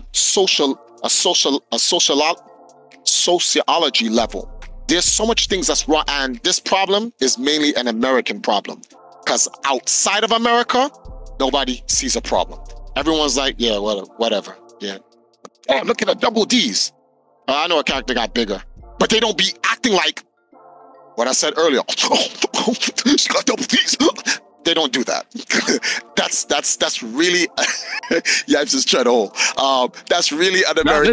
Listen, look, at the end of the day, look, when you see my facial reaction, bro, this is life, kid. Like, when I look at it, this is just shit that, people don't want to talk about, whatever the case. This is just to me, man. This is just shit to me, like, even if it's good or bad, I'm gonna listen. You know what I mean? At the end of the day, you feel me? I will correct you if you're saying some wild shit for sure, but at the end of the day, I'm just listening to you, brother. So like, don't think I got the stirred face or whatever the fuck it is. I'm not understand what's going on, but it is what it is, man. Why is it that nobody wants to talk about these issues? These issues help the scene. Well, I mean, the line is this. We need to have this conversation. Everyone is scared to have the conversation because America is so politically correct that if you have the conversation, they think you're a hater. They think you're a phobia of some sort. You fear or you hate because you have the conversation. How can we evolve if we don't have the conversation? That's facts. I mean, I look at it like this, right? It's just people are too sensitive now, man. That's just what it is, man. Down the line, like cut and dry. Yeah. Look, it's just people are too sensitive, and I can understand where they're coming from, but sometimes people, I guess, tiptoe around these situations because they don't know the reaction. They're probably worried about what people are gonna think about them. They're probably gonna feel like they just gonna get outcasted or whatever the case is. You know what I'm saying? That's just how people be feeling. You know what I'm saying? Like, it is what it is. I've seen this at so many occasions in a lot of conversations. Shit, even when I'm like in business conversation with like certain companies, motherfuckers is really just stepping around certain shit because they don't want to get to that root of that problem. But I get it. It's bad for business sometimes, but like, it is what it is, man. Like, people are just, they're just very sensitive, very scared. Understandable though. It's, in my opinion, it's understandable. But certain shit you can't stretch in a conversation. Just to better the overall evolution, if you will, of where we're trying to get at. You know what I'm saying? Yeah. So what is it? Getting back to the whole thing. So like I said, Rion held me down. That gave me a whole year and change to do things with the Cyberbox Esports League and with the CPC, which now turned into the Jamaica Esports Initiative. And I worked with both of the guys. Well, I didn't work with Jamaica Esports Initiative, but I did work with the CPC at one point, which then turned into the Jamaica Esports Initiative. But the guy that really helps me out the most in Jamaica, and I gotta give him shout outs, because if not for his experience, if not for his ability and his resources, it would be very difficult for me to maintain the image of the dynasty, which is EMP, and help put the Valkyries on the map in a whole new way. And that is a guy called Wayne Benjamin from the Lab Video Game TV. It's the only video game TV show in all of Jamaica, literally the only one, and he's been running for almost 20 years. You talk about the Triforce of Jamaica in videography or television. That is the man, and he's a diehard gamer. Like, he loves video games, and you can check him out. The Lab Video Game TV on YouTube. You'll see so much shit he has done for the Empire, so much stuff he's done for the Valkyries, so much stuff he's done for me and Empress Now directly.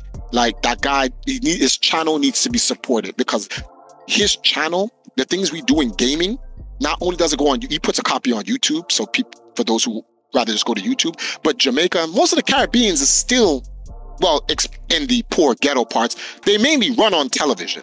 They really don't use YouTube. They go online because everybody has a phone and whatever, but they still watch TV. And there's a TV station he works with called E+ TV, and a lot of the stuff that he does for the Live Video Game TV, which is video games review, the combo, what's the name of this thing here? The Experiment, the Forever Summer with the Valkyries, all that stuff goes on TV. So a lot of Jamaica knows about the Valkyries and what they do. Even the Valkyries out in the US and going all the way back to Ghana. He helps us a big time with that. And I gotta give props to him, because he is the reason why a lot of the stuff that I've been doing, he recorded all the stuff that I've done with Guinness. He's even helping me bring light to OG supporters of forgotten heroes in EMP, like Rothwin, like Jermaine that I had mentioned the other time. He does a lot for me, and we work together. We like a small circle, and we try to keep that circle small and tight, and to keep things running. Because like literally, he's the only one in terms of media to put out gaming in Jamaica. I don't count EMP per se, because EMP is really a global brand. We're an African brand. That's wherever we go, we just do our thing. We're not Jamaican, we're not American, or we're not European. We're African per se, and we push everything out through the lens of Africans. That does not mean we don't have Asian people and we don't have white people in the organization. I'm just saying the core of it. I am African. I am the core of EMP, so everything that comes out of us is African. We do embrace other cultures, other ethnic groups, and the things that we do, we mesh them together and we push them out. That's how the world evolves. So we do those things. So where are we now? When KDZ came down here, he's even done stuff for the Live Video Game TVs. He's done interview. In fact, when Wayne goes to America, he interviews KDZ. He interviews Rogue Yoshi. He has an interview of Sanford. That's Rogue Yoshi. That's my guy. Yeah. Oh, shout out to Rogue Yoshi and KDZ. Project L. Get on it, boys. Oh, I'm on that bitch as a competitor. Yeah, that's what I'm saying. Get on that, boys. I'm on that as a competitor. That's the only thing that's going to save the FGC. Sony's not going to be able to do it. I don't know about that. I don't know about that, brother. I mean, we could get into this conversation, but grassroots is grassroots, man. Grassroots will always be, but remember, Riot. I don't feel like, look, let me just put it like this. I don't feel like the FGC is in no type of shambles. It just needs to be better in a lot of aspects. I mean, I could talk about this shit all fucking day. I'm talking about you have to remember the infrastructure of the FGC just got shattered. So we're talking about the bag. We talking about the bag. Of course. So that's it. Okay. That's it. If it's the bag, then I can see that. the people will always be the people. The people are the context. It will never go anywhere. This entire industry can, okay, in the end game, in the very far off future, when esports ends, the community will still be here. The community isn't the problem. It is the competitive. No, the competitive aspect isn't the problem, because the competitive aspect is the community. Esports, remember I said earlier, there's a difference between competitive gaming and esports. The esports element of it needs to be fixed because it just got rocked last year. And I didn't say, it's been rocked. Oh no, the FGC as an esports entity has been fine from 96 all the way up to 2020. 2020, someone walked up to the FGC and said, yo, bro, washed, and just washed the FGC. Like, yo, what was that for? I just felt like punching you. And the FGC has to recover. And when you're talking about punching them out, we talking obviously everything that went down, but COVID as well, correct? Yeah, well, COVID was the one that did the punching. That's what okay. But then the FGC did not help the situation by adding the Me Too last year. Like, your dogs just got hit with COVID, and then here comes, like, he got sucker punched, and the FGC's like, yo, what you do that for? And then the community itself punches itself in the face on top of the sucker punch. You're like, your dog, like, you can't kill the community. This is a conversation I have with James all the time. Well, shout outs to James Fink from the James Last Show. Shout out to James Fink. Yeah. Yo, let me just put this out on record. I don't know if James watches the No Frillz podcast, but one day we will have you on this show for sure. So you can say your piece. Yes, you gotta have James on. He's been on his burning the FGC down energy for like quite some time, and I get it. You know what I'm saying? Well, but yeah, you know what I mean. And in terms I hope you still love me, James. Shit. I don't know if you still love me, man. No, I'm just throwing shit out there, man. Listen, I follow OBS, man. He's been saying some things, and it's not even about agreeing or disagreeing. He just feels how he feels, you know. So, well, James is an old man like me, so I can actually relate to him. The only thing is that the end of the world thing, I cannot relate to him, because what I'm trying to explain to him is that, look, things don't die; they just change. The FGC is not going to die; it's going to change, and it's in its changing phase. Now, when I say the FGC, when Project L comes out, Riot is going to change the FGC. That's what's going. Because of their resources, they have the resources to say, okay, look, what needs to be fixed? This. You're not going to sit here and tell me you're not going to play the game. I know KDZ's going to play the game. I mean, just off the strength that it's a 2v2 with assist. I mean, exactly. I mean, come on, you already know I'm gonna play. Chris, I'm sure you're gonna play it too. Absolutely, everyone's gonna play it. And look, at the end of the day, this. So let me talk a little bit about Project L now that we're here, right? So I'm all for fighting games, no matter what comes out. You know what I'm saying? Them fighting herds when that shit came out. You know what I'm saying? For those that don't know, it's the fucking My Little Pony fighting game, right? I welcome that shit with open arms. At the end of the day, I just welcome fighting games, period. Obviously, there's some shit out of the fucking out of pocket. I'll check it. You know what I'm saying? But I'm all about fighting games as a whole, right? So when somebody announces that they make a fighting game, the first thing I think about is, all right, are you guys a part of the culture? Are you guys have been through the bullshit in the business and out the business? You know what I'm saying? Like, I look at stuff like that because I've been in the scene for about like 17 plus years at this point. You know what I'm saying? And just in gaming as a whole, I mean, that goes to when I was in Pampers, but in terms of the fighting games, 17 plus years, right? I look at, I commend the Cannons because they've been in the shit end of the bullshit when it comes to opinions and what people want, whatever the case is, to know how to navigate on how exactly they should push this game and how they should just it could be a safe bet releasing the game with no real issues. You know what I'm saying? Obviously, they made that announcement about how when you connect with a player, if they're laggy, but it doesn't lag out the person that you're playing. That's fucking godlike. You know what I'm saying? That should have been a no-brainer from like eons ago. For sure. I mean, I guess it took the pandemic. I mean, maybe they had it before the pandemic, that idea. Or it could have been, you know what it could have been? The ideal has always existed. They just didn't have the proper technology to. Okay, that too. You know what I'm saying? Remember, we're going in the era of 5G. Right, Yeah, right. yeah. Okay, so right, things are getting enhanced and shit on the online side of things. You know what I mean? From connection to connection. Right. But the point I'm trying to make is that I accept Project L with open arms, and mind you, there's gonna be a lot of motherfuckers talking. But yeah, Yipes, you ain't play League of Legends. Well, yeah, well, you ain't play fighting games. So what the fuck are you talking about? You know what I'm saying? We all coming together as gamers anyways. Because bro, there has been people talking about that shit little by little. But this is what gets me. That caught my attention, right? It's not even the game itself. It's about what the game could bring to the community, right? So the first thing I see, right, on Twitter is, man, I hope when I enter these tournaments, when I'm 33rd place, I still win $5,000. Like, people are already thinking about the bag instead of what's really what could really help the FGC. The first thing people are thinking about is the money. Now, granted, we all about this fucking chicken, man. Let's just put that shit out there, because I don't want to hear no bullshit about, yeah, I've been authentic for this, and that. At the end of the day, everybody meets in the fucking middle ground. It's about the fucking bag. Well, hold on. Can I just jump in? Can I stick a pin in that for a second? All right. Well, the whole point of Riot being behind the game is to erase the concern of money. Okay. Anyone who's thinking about money in that game is stupid, because it's like, dogs, that's not the issue. This is not these other games. Yo, bro, the shit they be talking about. Let me tell you something. So when I heard Project L was dropping, the first thing that came to my mind was, how is this game going to be? Right? But for others, the first thing that came to mind wasn't even about the game. It was about the money, right? And then, mind you, I've been on both spectrums, right? I'm a competitor. Obviously, I'm taking a little break and shit because I wanted to be on the commentary side, on the content, whatever the case is. You know what I mean?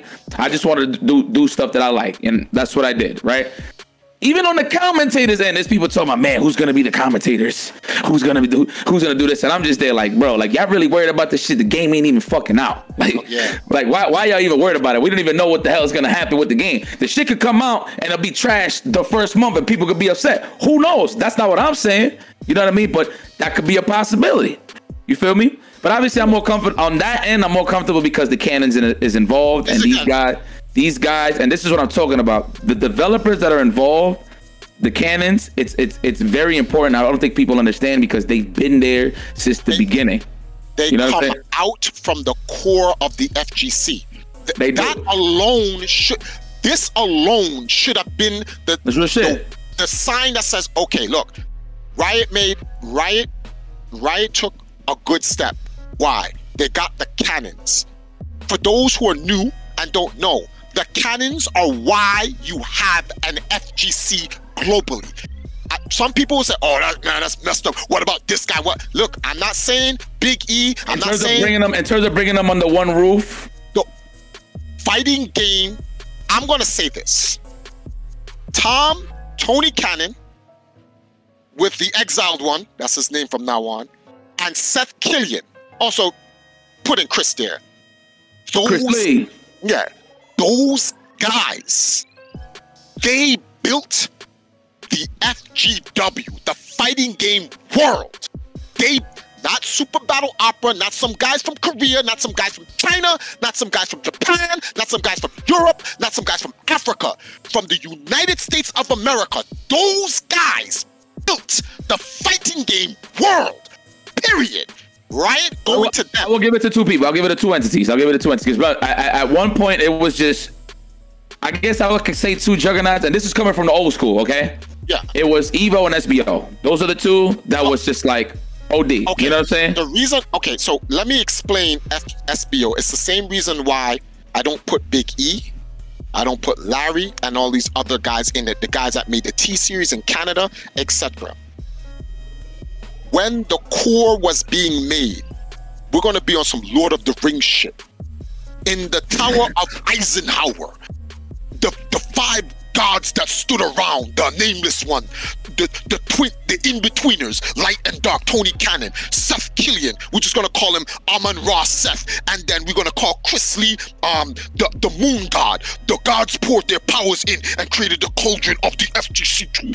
The core was molded. When the core molded, they decided to hire the guardians of of Midgard. From the East Coast, we'll have Big E. From the South, we'll have Larry Shin Blanca. From the West, we'll have what's this guy's name? Alex.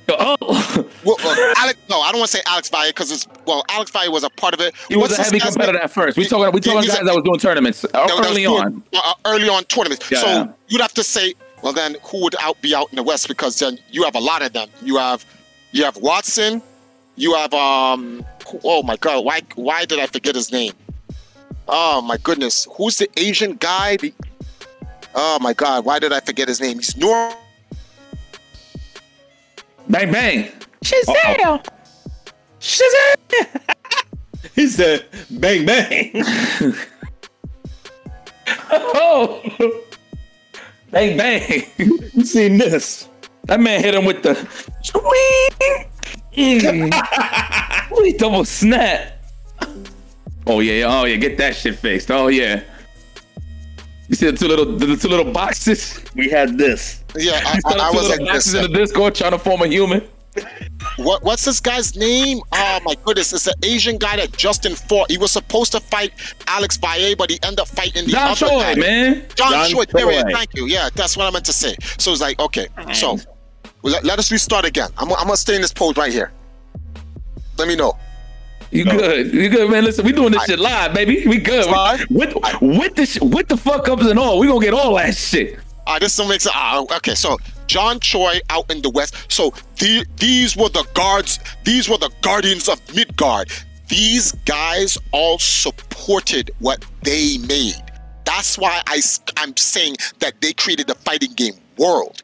This is not to discredit these guys, but you have to remember that the Cannons, Seth, and the rest of them, they went and teamed up with Super Battle Opera to have USA versus Japan.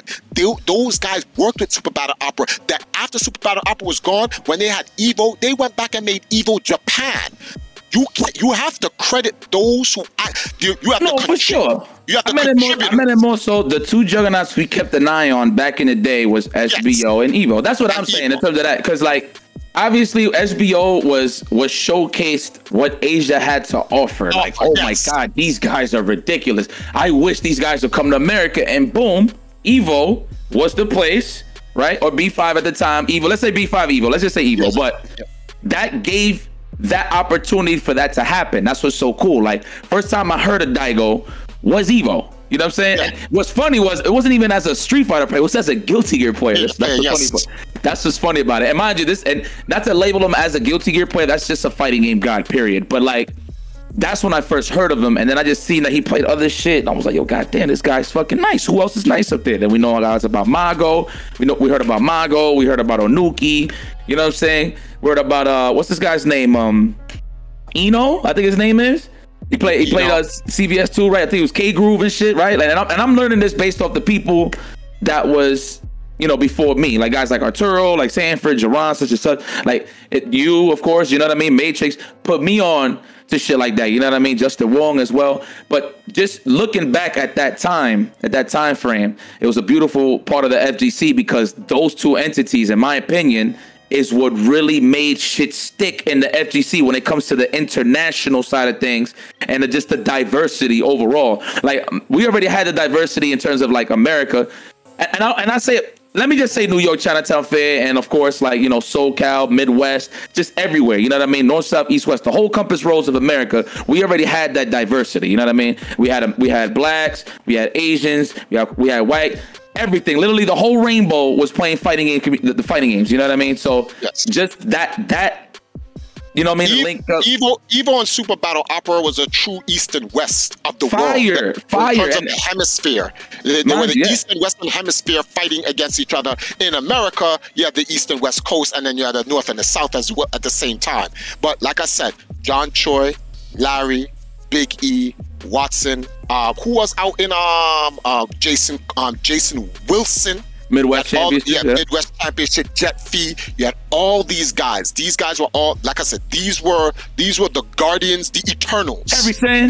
Yeah, Henry said these were the Eternals that was put on the planet. The canon, Seth, the nameless one, and Chris said we created the fighting game scene and we said it was good. Then we created the Guardians and we said be fruitful and multiply, and they multiplied exponentially. Hold on, just to add on, I'm just glad that the FGC came about from people that actually played fucking fighting games.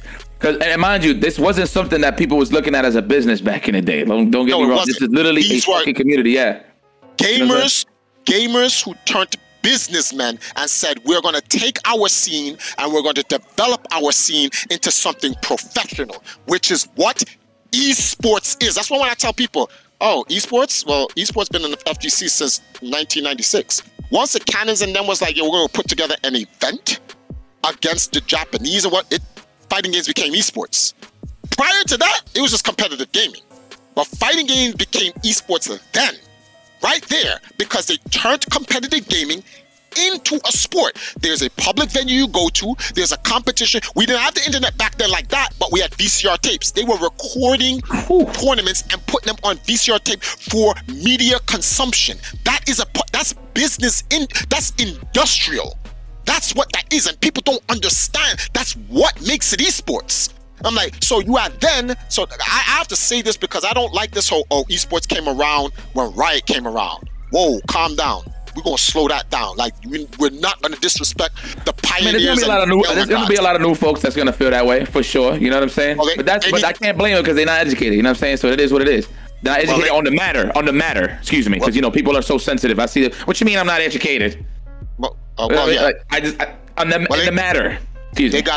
They gotta, like Jerome says, I'm an international player from the Himalayas. Oh my God, bro. Yo. You gotta get international, B. So this is what we was dealing with Triforce back in the day in the fucking arc. We'll be playing video games when the video games is shot, or when there's some serious heated salt in the room, it would lead to shenanigans like this. Well, this man is just being fucking improv the whole time with this shit. But go ahead, man. I'm sorry. No problem. So, long story short, for this particular chapter, because I'm going to kind of wrap it up, I got to save some stuff. We got chapter 6, 7, and then the Unholy Grail, chapter 8. None of this stuff that I was able to do with Cyberbox, none of this stuff I was able to do with the live video game TV, none of this stuff I was able to do with CPC, stuff with Guinness World Record, coming back, like I said, even the stuff that I wanted to do to help the EMP brand start to build the bridge, because this was the bridge that I needed. This was the space and the time that I needed to make my first connection and step to Africa. Could not have been done without KDZ. Because in that time, 2014, end of 2014, 2015, 2016, 2017, 2018, all that space I needed gave me enough time to structure even my personal life, get married, moving with a family, start from scratch, all of that while the empire kept running. It kept running. People keep forgetting, I think it was 2018. I mentioned this before. KDZ went to Evo and made top 8 in Soul Calibur 6. There was so much things he was doing on the side for the team, help maintain, so that, because a lot of people are saying, oh, EMP is dead. There's a guy who joined EMP at the break. I think it was Rao, if I'm saying his name right. He played Nakali, yeah, from Jersey, yeah, from Jersey's, right? KDZ brought him into the team. KDZ did so much things, because there was a lot of things that's going on even to this day right now that's going on in the FGC. I don't really know what's going on. He keeps me abreast on those things, and he just keeps himself on chopping up. He tried to go to NEC, but unfortunately he wasn't able to get into NEC because of late registration or whatever the case may be. They were, but he Does tried KDZ to play Strive? Play what? Guilty Gear Strive? I don't know. I know he plays. If you do, hit me up. I know he plays Grand Blue. I don't know if he still plays Street Fighter 5. I know he's always played Dragon Ball. He's a Gohan fanatic. For all you Gohan fans out there, he's always a Gohan fanatic. So the reason I mentioned this, right? Uh-huh. So I'm playing Strive, right? And I'm online. And guess who I bumped into? If I say KDZ, who you think is the next representative with him? And we talking Jersey. We talking Jersey. I ain't talking about no teams and that. We talking Jersey. You know what I'm saying? Sage. No. Okay, hold on. Wait. Come on. I know. We was dealing with KDZ, but who? This is before EMP. We was dealing with KDZ. This one he was with. What's the name of the team? FYC. FYC. Oh! Hold on. I know what you're talking about. He plays. What's this guy's name? Wait, don't. Yeah, forward kick. What's his name again? I know what you're talking about. Down fierce. And then. Oh my goodness! Hold on. He was like the originator. Fight Force. No, wait. Wow, you can't catch the balls? No, that's he's looking at Chris crazy like that. Because Chris is doing what are you doing? Vince Carter? He's doing what am I doing? Yeah, I know I know. I'm on a motorcycle. What am I doing? I know you're on a motorcycle. All right, you're not talking about what are you doing on a motorcycle? You Rider.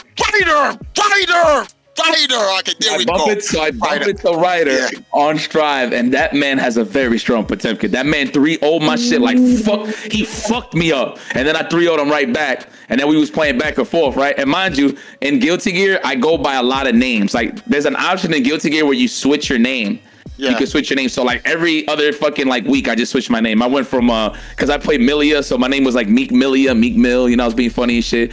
Sub-Zero, like I'm doing mad random names out there, right? And only because you could switch your avatar, whatever the case is, right? So then we had a conversation. He hit me. I was like, man, your Millia is pretty good. He said straight like, because you could text his shit, right? And I was like, no, your Potemkin is great. I know who you are. He was like, oh really? And I was like, yeah. And he was like, have I played you before? And I was like, oh, you have. I was like, you have? And then, and then I hit him with this Yipes, man. He was like, oh, no shit. And it makes sense because of the million, whatever the mix. So, like, that's how we got connected. So, I just wanted to throw that out there. I should have gotten that name off the moment. Once you said forward step, down punch, and you throw him up, we always said, Rider! Even when I did the combo, shit. But the reason why I asked if Phil plays Strive was, because of that. Yeah, so let me know if he wants to play, bro. I literally play that game. I'm actually planning to compete, but I'm just waiting for more offline events to actually like practice down and shit like that. But I've actually been preparing to get ready for that. For sure. Phil, I gave Phil his mission orders. He understands. We've been waiting for Project L since it was called Rising Thunder. That's how long we was like, we're gonna wait here until when Riot comes, and when Riot comes, it's time to go back in heavy. The next tournament I'm trying to get Phil to is Frosty Frostins. I'll be there. Frosty Frostin. Oh, you gonna be there? All right, so you're gonna probably see Phil as well. This is January though, so that's what we have set up for him. So everything is going well. I want to see what Sanford wants to play. I don't know. I gotta be number 7. But guys, you said Sanford. Yo, man, shout out to Sanford. Look, let me put something on record, man. Now that we're talking about all these great individuals, right? I'm here talking about like commentary and all this shit, bro. You want to know the real reason why I really stopped competing? Why? I think I told this to Chris before. Bro, I just don't got the homies around me no more, man. It's a different feel. It's a different feel. So like around the time when I was competing hard, I was around the homies. You know what I'm saying? Dominion, Chris, Sanford. You know what I mean? Craymore. Like these guys was the guys that was keeping me sharp. After everybody, caught up with life and stuff like that. Like I just don't got that core no more, man. You know what I mean? And mind you, I kind of kept it alive a little more towards the end of Marvel 3 and the beginning of Street Fighter 5. But it was just like, man, it's not the same in terms of training. So I literally just took a break. Came back when we was playing Dragon Ball though, but then everybody did. Yeah, we fell off. Bro, we was playing Dragon Ball for a hot minute. You know what I'm saying? Fucking Kev was smoking shit. People don't know Kev is fucking ridiculous in that game. You know what I'm saying? And that's the guy we was dealing with. You know what I mean? But all in all, one of the real reasons because I get this question a lot, so just to put that on record, is I don't got the homies like that no more, man. You know what I'm saying? And that's not necessarily an excuse. It's just the way I was raised was because of the camaraderie I had with the homies to get nice in these games. You know what I'm saying? So like, have your brethrens around you. There's a certain feel that you get.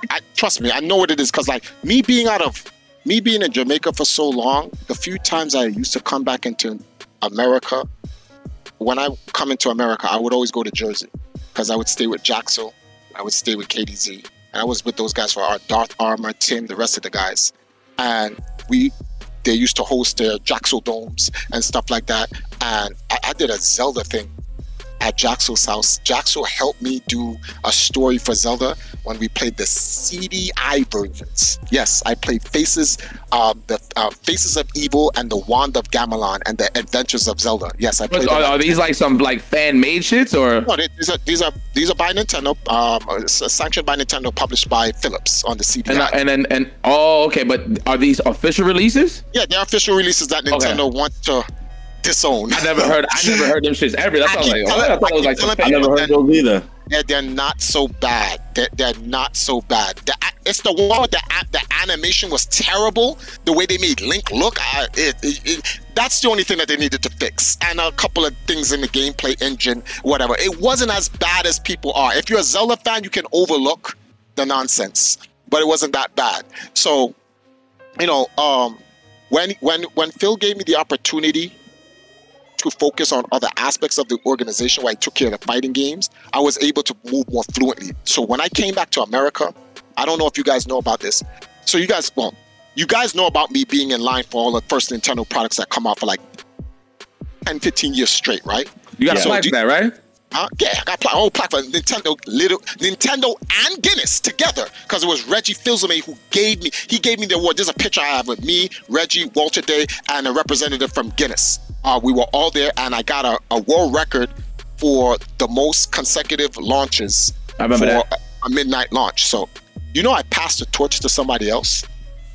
Who's that? Oh, wait. I think I seen. Didn't you make a video on that? Yeah, I made a video. My man, we made a 30-day saga. A 30-day saga. So I wanted to pass the torch in 2012. Because we're gonna get into this. We're gonna end this on this note. We're gonna end this on the C&D and Etika saga, so you guys can know what was Triforce doing in between that time. Rest in peace, Etika. Yeah, rest in peace to Etika. Shout outs to the homie. So when Nintendo Switch was coming out, prior to that, I did the Wii U launch, right? And I told Reggie that this was gonna be it for me. And the reason why I was telling Reggie it was gonna be it for me, because we was going through problems with the Arc. A year later, we end up losing the Arc and whatever. And there was a lot of things that I wanted to do, and I couldn't keep focusing on doing these launch parties with Nintendo or whatever the case may be. So I wanted to pass the torch to someone else. I thought after the Wii U, Nintendo wouldn't make a system until like 10 years from now, because Nintendo usually spaces their stuff out 7 to 10 years. So I said I don't have to worry about anything until like probably 2020. But the Wii U ended up slumping. I wouldn't call it a failure. I just said it slumped. When they announced this Nintendo Switch, I was like, this would be the time for me to switch. I need to pass the torch. I can't just walk off the Nintendo community, because everyone knew, like, Triforce is that guy who's always there, the first in line. Reggie gives him the first whatever. I get my shit autographed, blah, blah, blah. And there's a whole Nintendo community, which...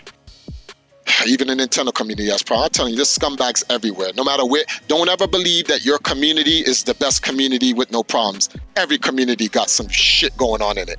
But I said I needed to pass the torch to somebody who's going to represent the whole Nintendo community moving forward, so I can focus on the restructuring of Empire Arcadia and the launching of the third dynasty. So I had that always in my mind. I'm like, who am I going to pass this shit to? So not shit to. Who am I going to pass the torch to? I don't want people to mistake that, me saying it like that.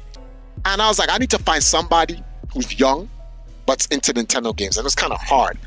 And I found a guy called Captain Nintendo Dude on YouTube. I swear to you, if you guys go look up this guy called Captain Nintendo Dude, I don't know if his YouTube page is called now Official C&D. I don't know if he changed it, but at the time it was Captain Nintendo Dude. But you can look up Official C&D, right? That's his Twitter name, and it comes with a YouTube page. YouTube page is brolic, by the way. This guy, now Matrix, when you see him now, he doesn't look like it. But if you look at his old videos, go back to 2017 and look at him, you're going to be like, why does this guy look like Kevin from Captain N and the Game Master? Because when I saw him, I was like, Why does this guy look like Kevin from Captain N and the Game Master? And he was into Nintendo. That at the time he was a young kid. He was like 17, just turning. No, he didn't even turn 18 yet. His name is Alex, right? Yes, Alex C&D. That's his name, right? So I was like, I wonder if this guy's good enough to pass a torch to. What you know about a young kid in the 2010s who's into Nintendo retro games? And then looks like Kevin from Captain N and the Game Master. I was like, what? So I said, let me watch a couple of this guy's videos. He has his most famous video, him coming home and giving his sister a Nintendo 3DS for her birthday. That was his blow up YouTube video. And that shit, that's what popped up when I just typed it in. Nintendo Dude 3DS. Yeah, 3DS. I think that's and I was like, what? How many views I got? How much views I got? I'll tell you right now.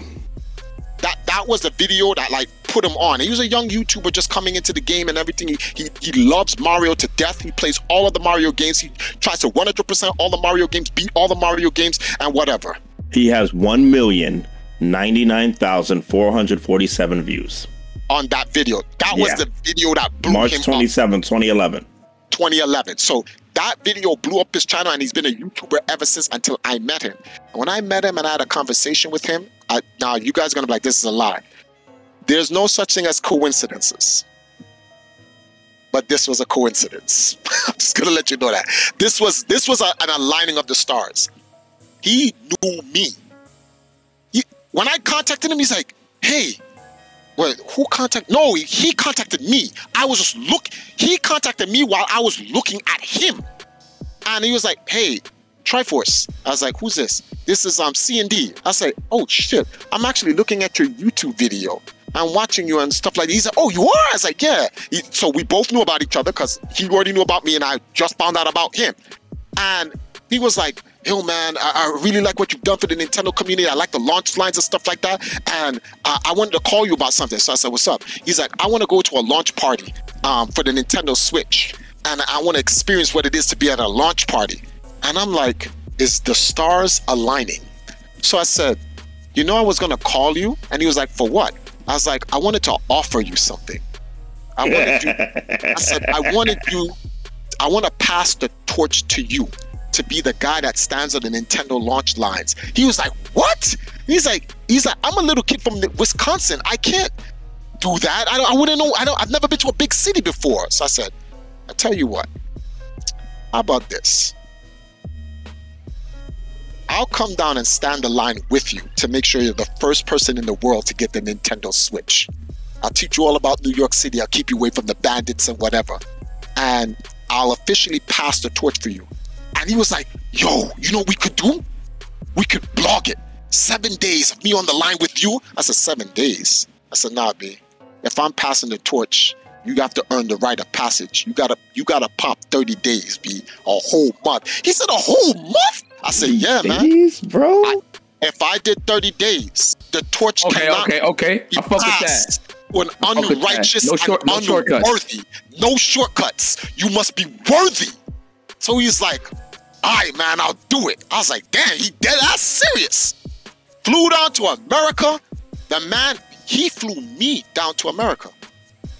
Got an Airbnb for 30 days for me and him.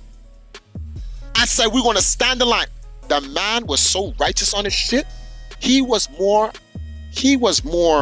what's the word for this? When you have that drive. He had more drive to get up every morning and get on that line than I did. And I was like, man, it goes to him. Because he reminded me of me when I was younger. Every day, gotta get on that line. I'm there every morning. But I'm older now, and it's like, he's like, Triforce, get up. And I'm like, your dogs, it's not that serious. He's like, it's that serious. I'm like, it's that serious for you. Like, it's not that serious for me. I'm an old man. Like, go easy on me.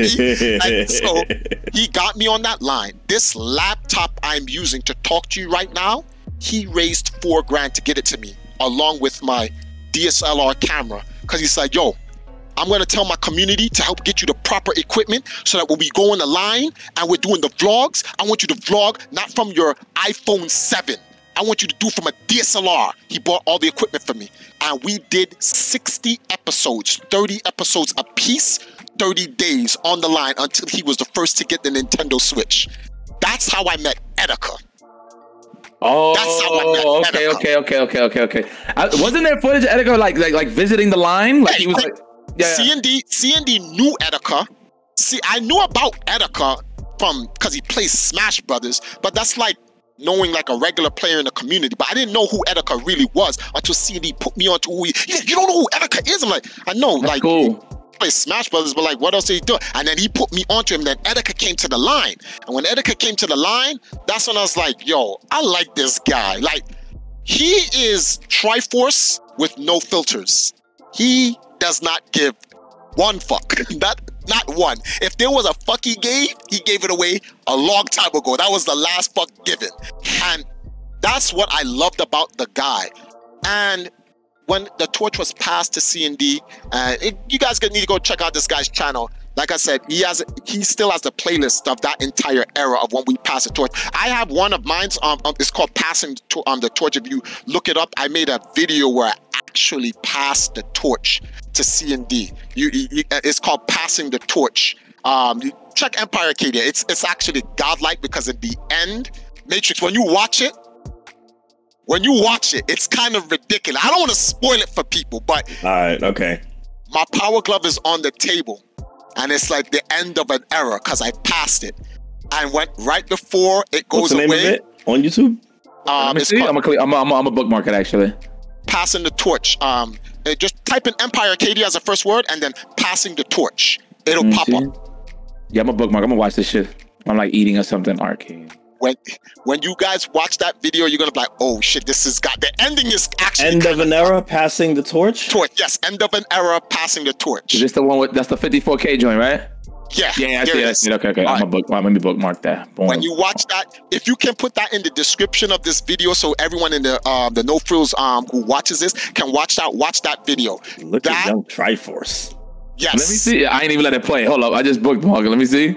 Remember? Oh yeah. Look at the footage. I'm making a Nintendo Street team. Yeah, look at it. End of an era. I had to I'm passing this on to Alex. We're gonna go back to when I was just the game master, not even Triforce. I went back to when I was young, when I had no braids, no dreads. I had the Caesar haircut with the black captain and jacket and the power glove. Yo, as soon as you said that, look what pops up on my screen. That's exactly what pops up on your screen. As soon as he said that, look what popped up. Went through the whole era, B. Oh, you bringing it in here? Yeah. That's what. Oh, watch it. Let me see. Yeah, that legacy of the launch. It goes through everything. That's Charles Martinet, the voice of Mario. There go Anuma, EG from The Legend of Zelda. It showed you that's Alex from Tetris, the creator of Tetris. Alexioff, I go through so many people. There's me with Walter. There's Reggie. That's the video where I got the what's the name of the thing here? The Guinness World Record for the most midnight launches. That's the gentleman from Guinness, who the representative from Guinness. Then see a new Captain N. And that's him. Look at that! Don't look like Kevin D. That don't look like Kevin. Get out of here, B. That's fucking Kevin. He has a gray and see that jacket that he has? That's the new. That's the new Captain N jacket, B. That's the new cap, the gray and black. We made this shit like an anime. There go Etika. There go Etika right there. Yo, for real, somebody in Japan, please make a manga of this shit or an anime. This shit would be god tier, B, if they did that. But this video is ridiculous. After I made it, I was like, yo, this shit's kind of godlike, B. I was like, because I felt like, when you pass in the torch, see, this is when I'm getting a Wii. I'm winning on the black Captain N jacket. There go 8 shout outs to Anthony Oliver. He sold me the first Wii U in the world. There go Reggie. He's autographing it. Yo, y'all watching this right now in the No Frills podcast. Make sure you check the description. You'll see the link. This is me now. This is me saying, Triforce, it's time for you to, I don't want to say be a grown-up. Because that will make me like everything I did prior to it is I was being a child. There go Jerron. But yeah, I was the first person to get Smash Brothers Brawl in the world. They sold to me at Best Buy. And this me getting the first 3DS from Reggie and the president of Best Buy. So all of this, I was passing on to this 17-year-old kid that stayed 30 days And some of those days was snowing in going from February to March. This is me getting the first Zelda. And my man is first in line, boy. That's why Guinness gave me the record. First for Mario 3D Land, everything. Nintendo did that commercial for me and everything. I'm still the Super Mario Brothers World Champion. That was Super Mario 3D Land that I was the first to get. I got like 11 of them. This is not Breath of the Wild. What's his name? Skyward Sword. I was the first to get Skyward Sword. They put me in there. The Comedy Central commercial, and this is me getting the first Wii U. And this is my last launch, and with Reggie, and I had to pass all of this down to C&D. I was like, man, you're going to take over all of this. He had taken a break for a while because he's a young guy. Yo, Captain N. Captain fucking N, B. I just want to tell you, you'd be like, oh man, Charlie, I don't like Captain. I say, dogs, you look like Captain. Stop it, B. And you see that guy right there in the glasses? That's Doug Bowser. That's his real last name. His real last name is Bowser. So you pass the torch, right? Yeah. So if there's a new system coming out, there's a new Nintendo Switch. I don't know if it's out already. Is it out? The OLD. He already got it. He was the first to get it. He's doing his job. So watch it. Okay. I'll put the glove down. Listen. Shh. But we can't hear. The stream can't see this, by the way. I don't want. The stream will see it though. But watch this. Hold on. You guys are gonna get this because you OGs. Listen. You know that's the ending of Contra, right? Yes. Well, watch this. Listen.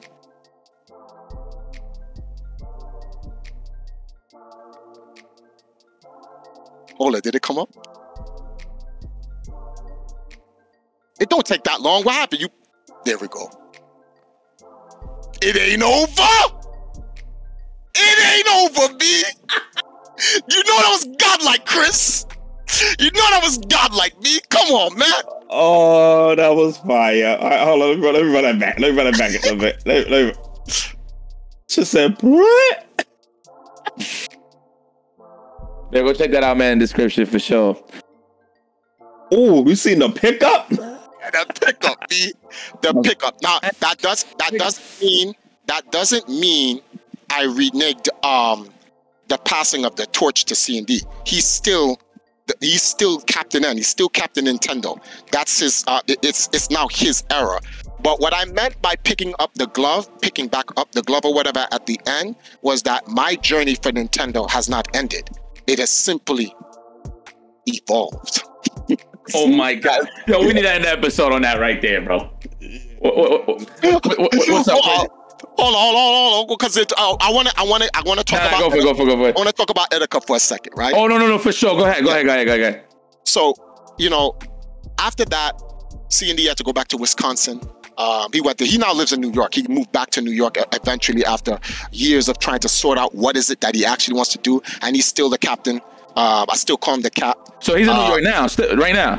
Yeah, he's still in New York right now. He still streams on his channel, his YouTube channel. You guys can check him out. You guys into Nintendo? That's the man. That's the next generation me. That's the guy you need to check out. But after he went back to Wisconsin, I had to stay in New York for a little bit longer. There's a bunch of things that I needed to do in New York and family members to see. I wanted to go check on my father, make sure he was good. And there was a video that I had to shoot while I was down there, and I needed a place to go because we were done with the Airbnb, and my ticket wasn't until like 2 weeks later. And prior to that, after the launch, we went to Etika's house to do a launch party. Everyone who got a Switch, Royal fucking Lance stood in the line for me because I was not allowed to stand in the line because I wasn't buying a Switch. I was passing the torch to Captain N, right? To Alex. Royal Lance stood in the line and was number 3. Got a Switch for me with the Zelda and gave it to me. Wow. That's how I got the Switch. This is from Royal Lance. Stood line. Came the last week, stood 7 days in the line for me. Held it down for me. Went in. When they called me in afterwards, after everything was the announcement was done and sold and whatever, and then Lance had went in and he went and he got the stuff, and then I was like, everyone's happy, and I was like, this is good, everybody's happy, and Lance was like, Triforce, and I was like, yeah, what's up? And he was like, here, this is yours. And I was like, word? He's like, I'll get mine later, don't worry. He's like, but I know you You're gonna need your switch and everything. This is why I'm like, Lance is the homie, B. Lance, Royal fucking Lance. And we then went to C&D. No, we went to Edica's house.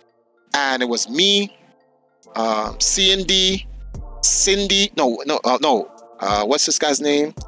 Oh my goodness. Irvin. And then there's, what's this flat top? I don't know why I keep forgetting his name. But there we go. So yeah, me, C&D, Edica, Gabe, Irvin, and Jacob. We were all there and we were all unveiling the opening. We did a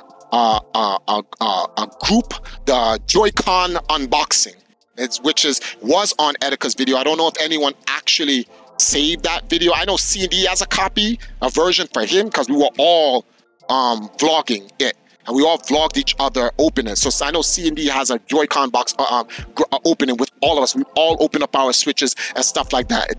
Edica's and C&D's is funny because there was a butcher knife involved in it. Yes, yes. It sounds crazy, but when you see it's funny, you get the joke. I don't want to ruin it for anyone who watches it, and whatever the case may be. But then I talked to Edica. Me and Edica, we got along. We were mad cool, and we was like, I said, yo, Edica, I gotta head back to Jamaica in like 2 weeks. And he's like, where you going? I said, I don't know. I'm just gonna find a place to stay. He's like, yo, you're welcome to stay with me if you want. And I was like, I just met you. We cool and we vibed when we was on the line in the whole 9 yards. But like, I don't want to like, what's the word for this? I don't want to intrude. He's like, you ain't intruding. Yeah, he's like, you ain't intruding. He's like, I live here by myself, B. He's like, you can stay here. Get the couch and shit like that. I got no problems, whatever the case may be. He's like, we can get to know each other, go do some other shit. That's when Danny, Nintendo Kate Danny, Nintendo Kate Evelyn, all of there's mad people on that line, mad Nintendo fans, friendships that I've made with these people that are literally a part of my life. I still say what's up to them. Shout outs to Mist, Mike, Big Mike. Because Mike did some shit. Mike used to take us out when he's like, yo, he stood on the line with us too. In fact, Mike was one of the guys that like, he take us out and get us all the food. Korean barbecue wings is a serious thing. It really is. It is. Let me explain this to you. I never had Korean barbecue wings until Big Mike came around. I don't eat meat anymore. But when I was a meat lover, I was like, yo, I was. Oh, you vegetarian? Yeah, I'm vegetarian now. Oh, I didn't know that. Yeah, more pescatarian.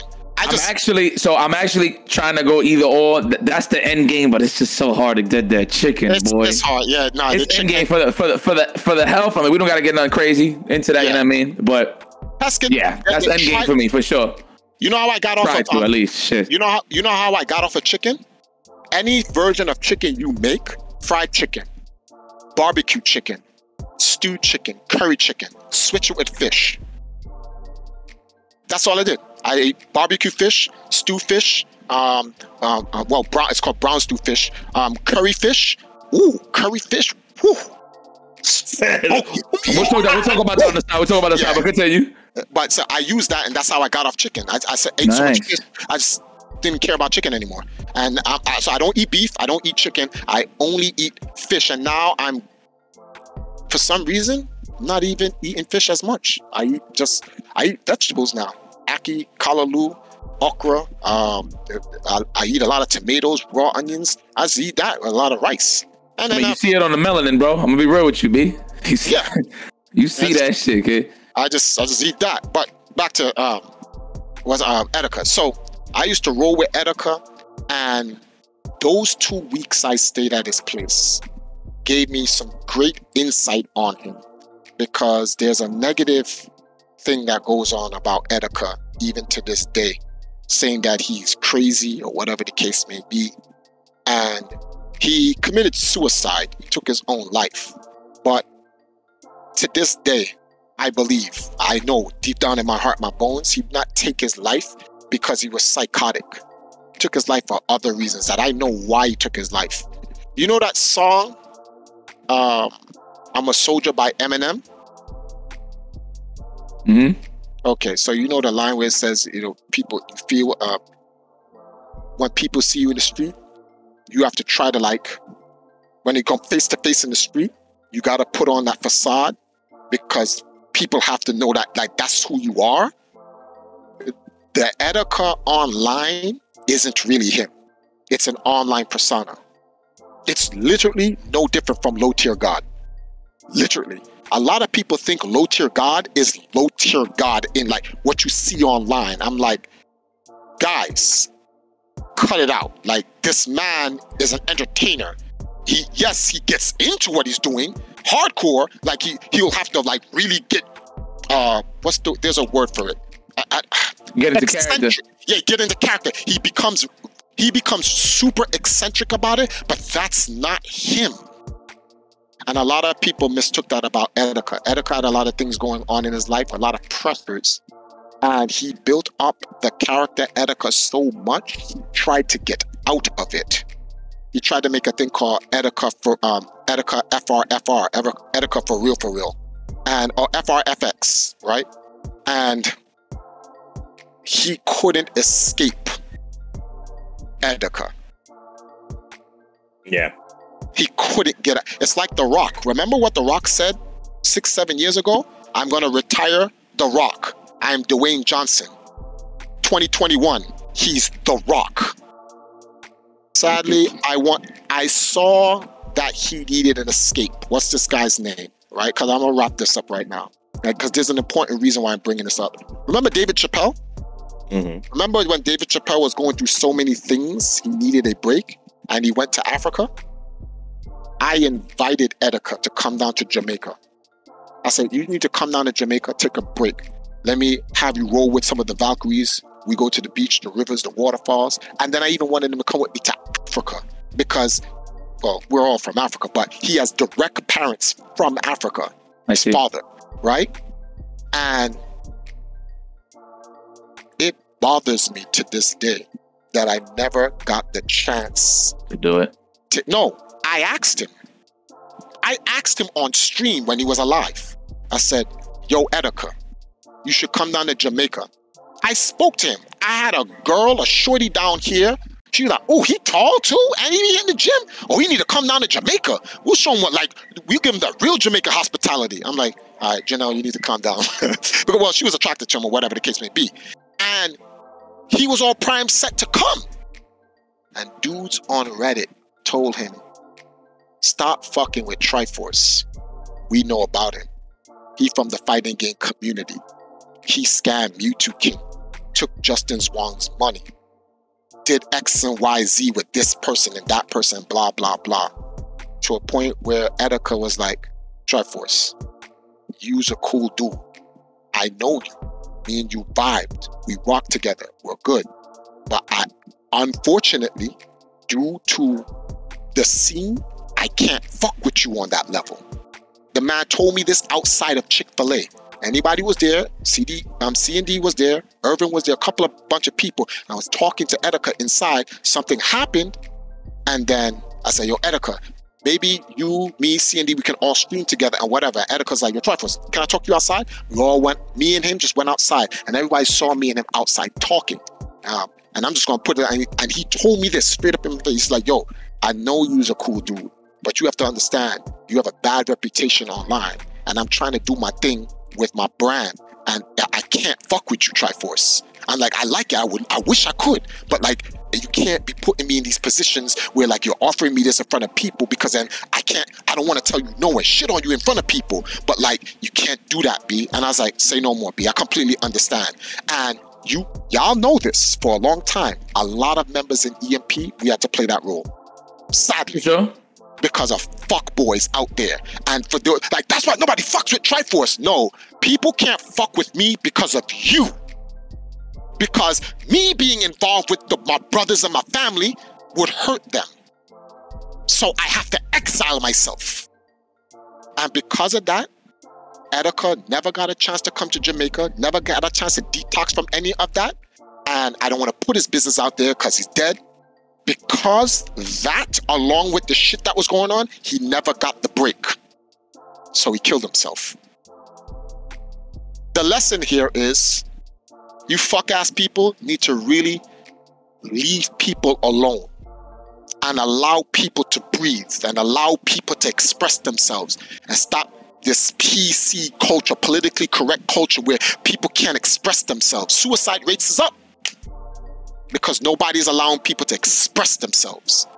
And that shit has been the death of so many good people that we know in this world and others that we do not know. So on that note, that ends me returning to my roots, going to Jamaica. And we're going to come back here with episode 6 when we get more blue bags for that blue magic for you guys. And we'll talk about the stages of building the third dynasty. Take us away, Chris Matrix.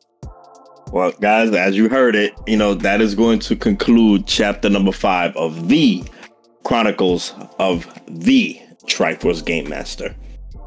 Make sure you tune into episode 59. This was 58. We're going to continue with the Triforce Game Master. Make sure you guys check out that video of passing the torch. We will have it in the description for you. It was actually a godlike video. The ending was godlike too. He didn't oversell it. It was everything that he was just talking about. And it's been a pleasure. Yipes. I mean, I got nothing to say, man. At the end of the day, this is the No Frillz podcast, man. Lock in every Monday. Hit us at the comments if you want to just ask anything or just put this to talk to us, man. Just hit us in the comments. Y'all already know the vibes. We'll see you in the next episode. Peace and love. All right, guys. Peace.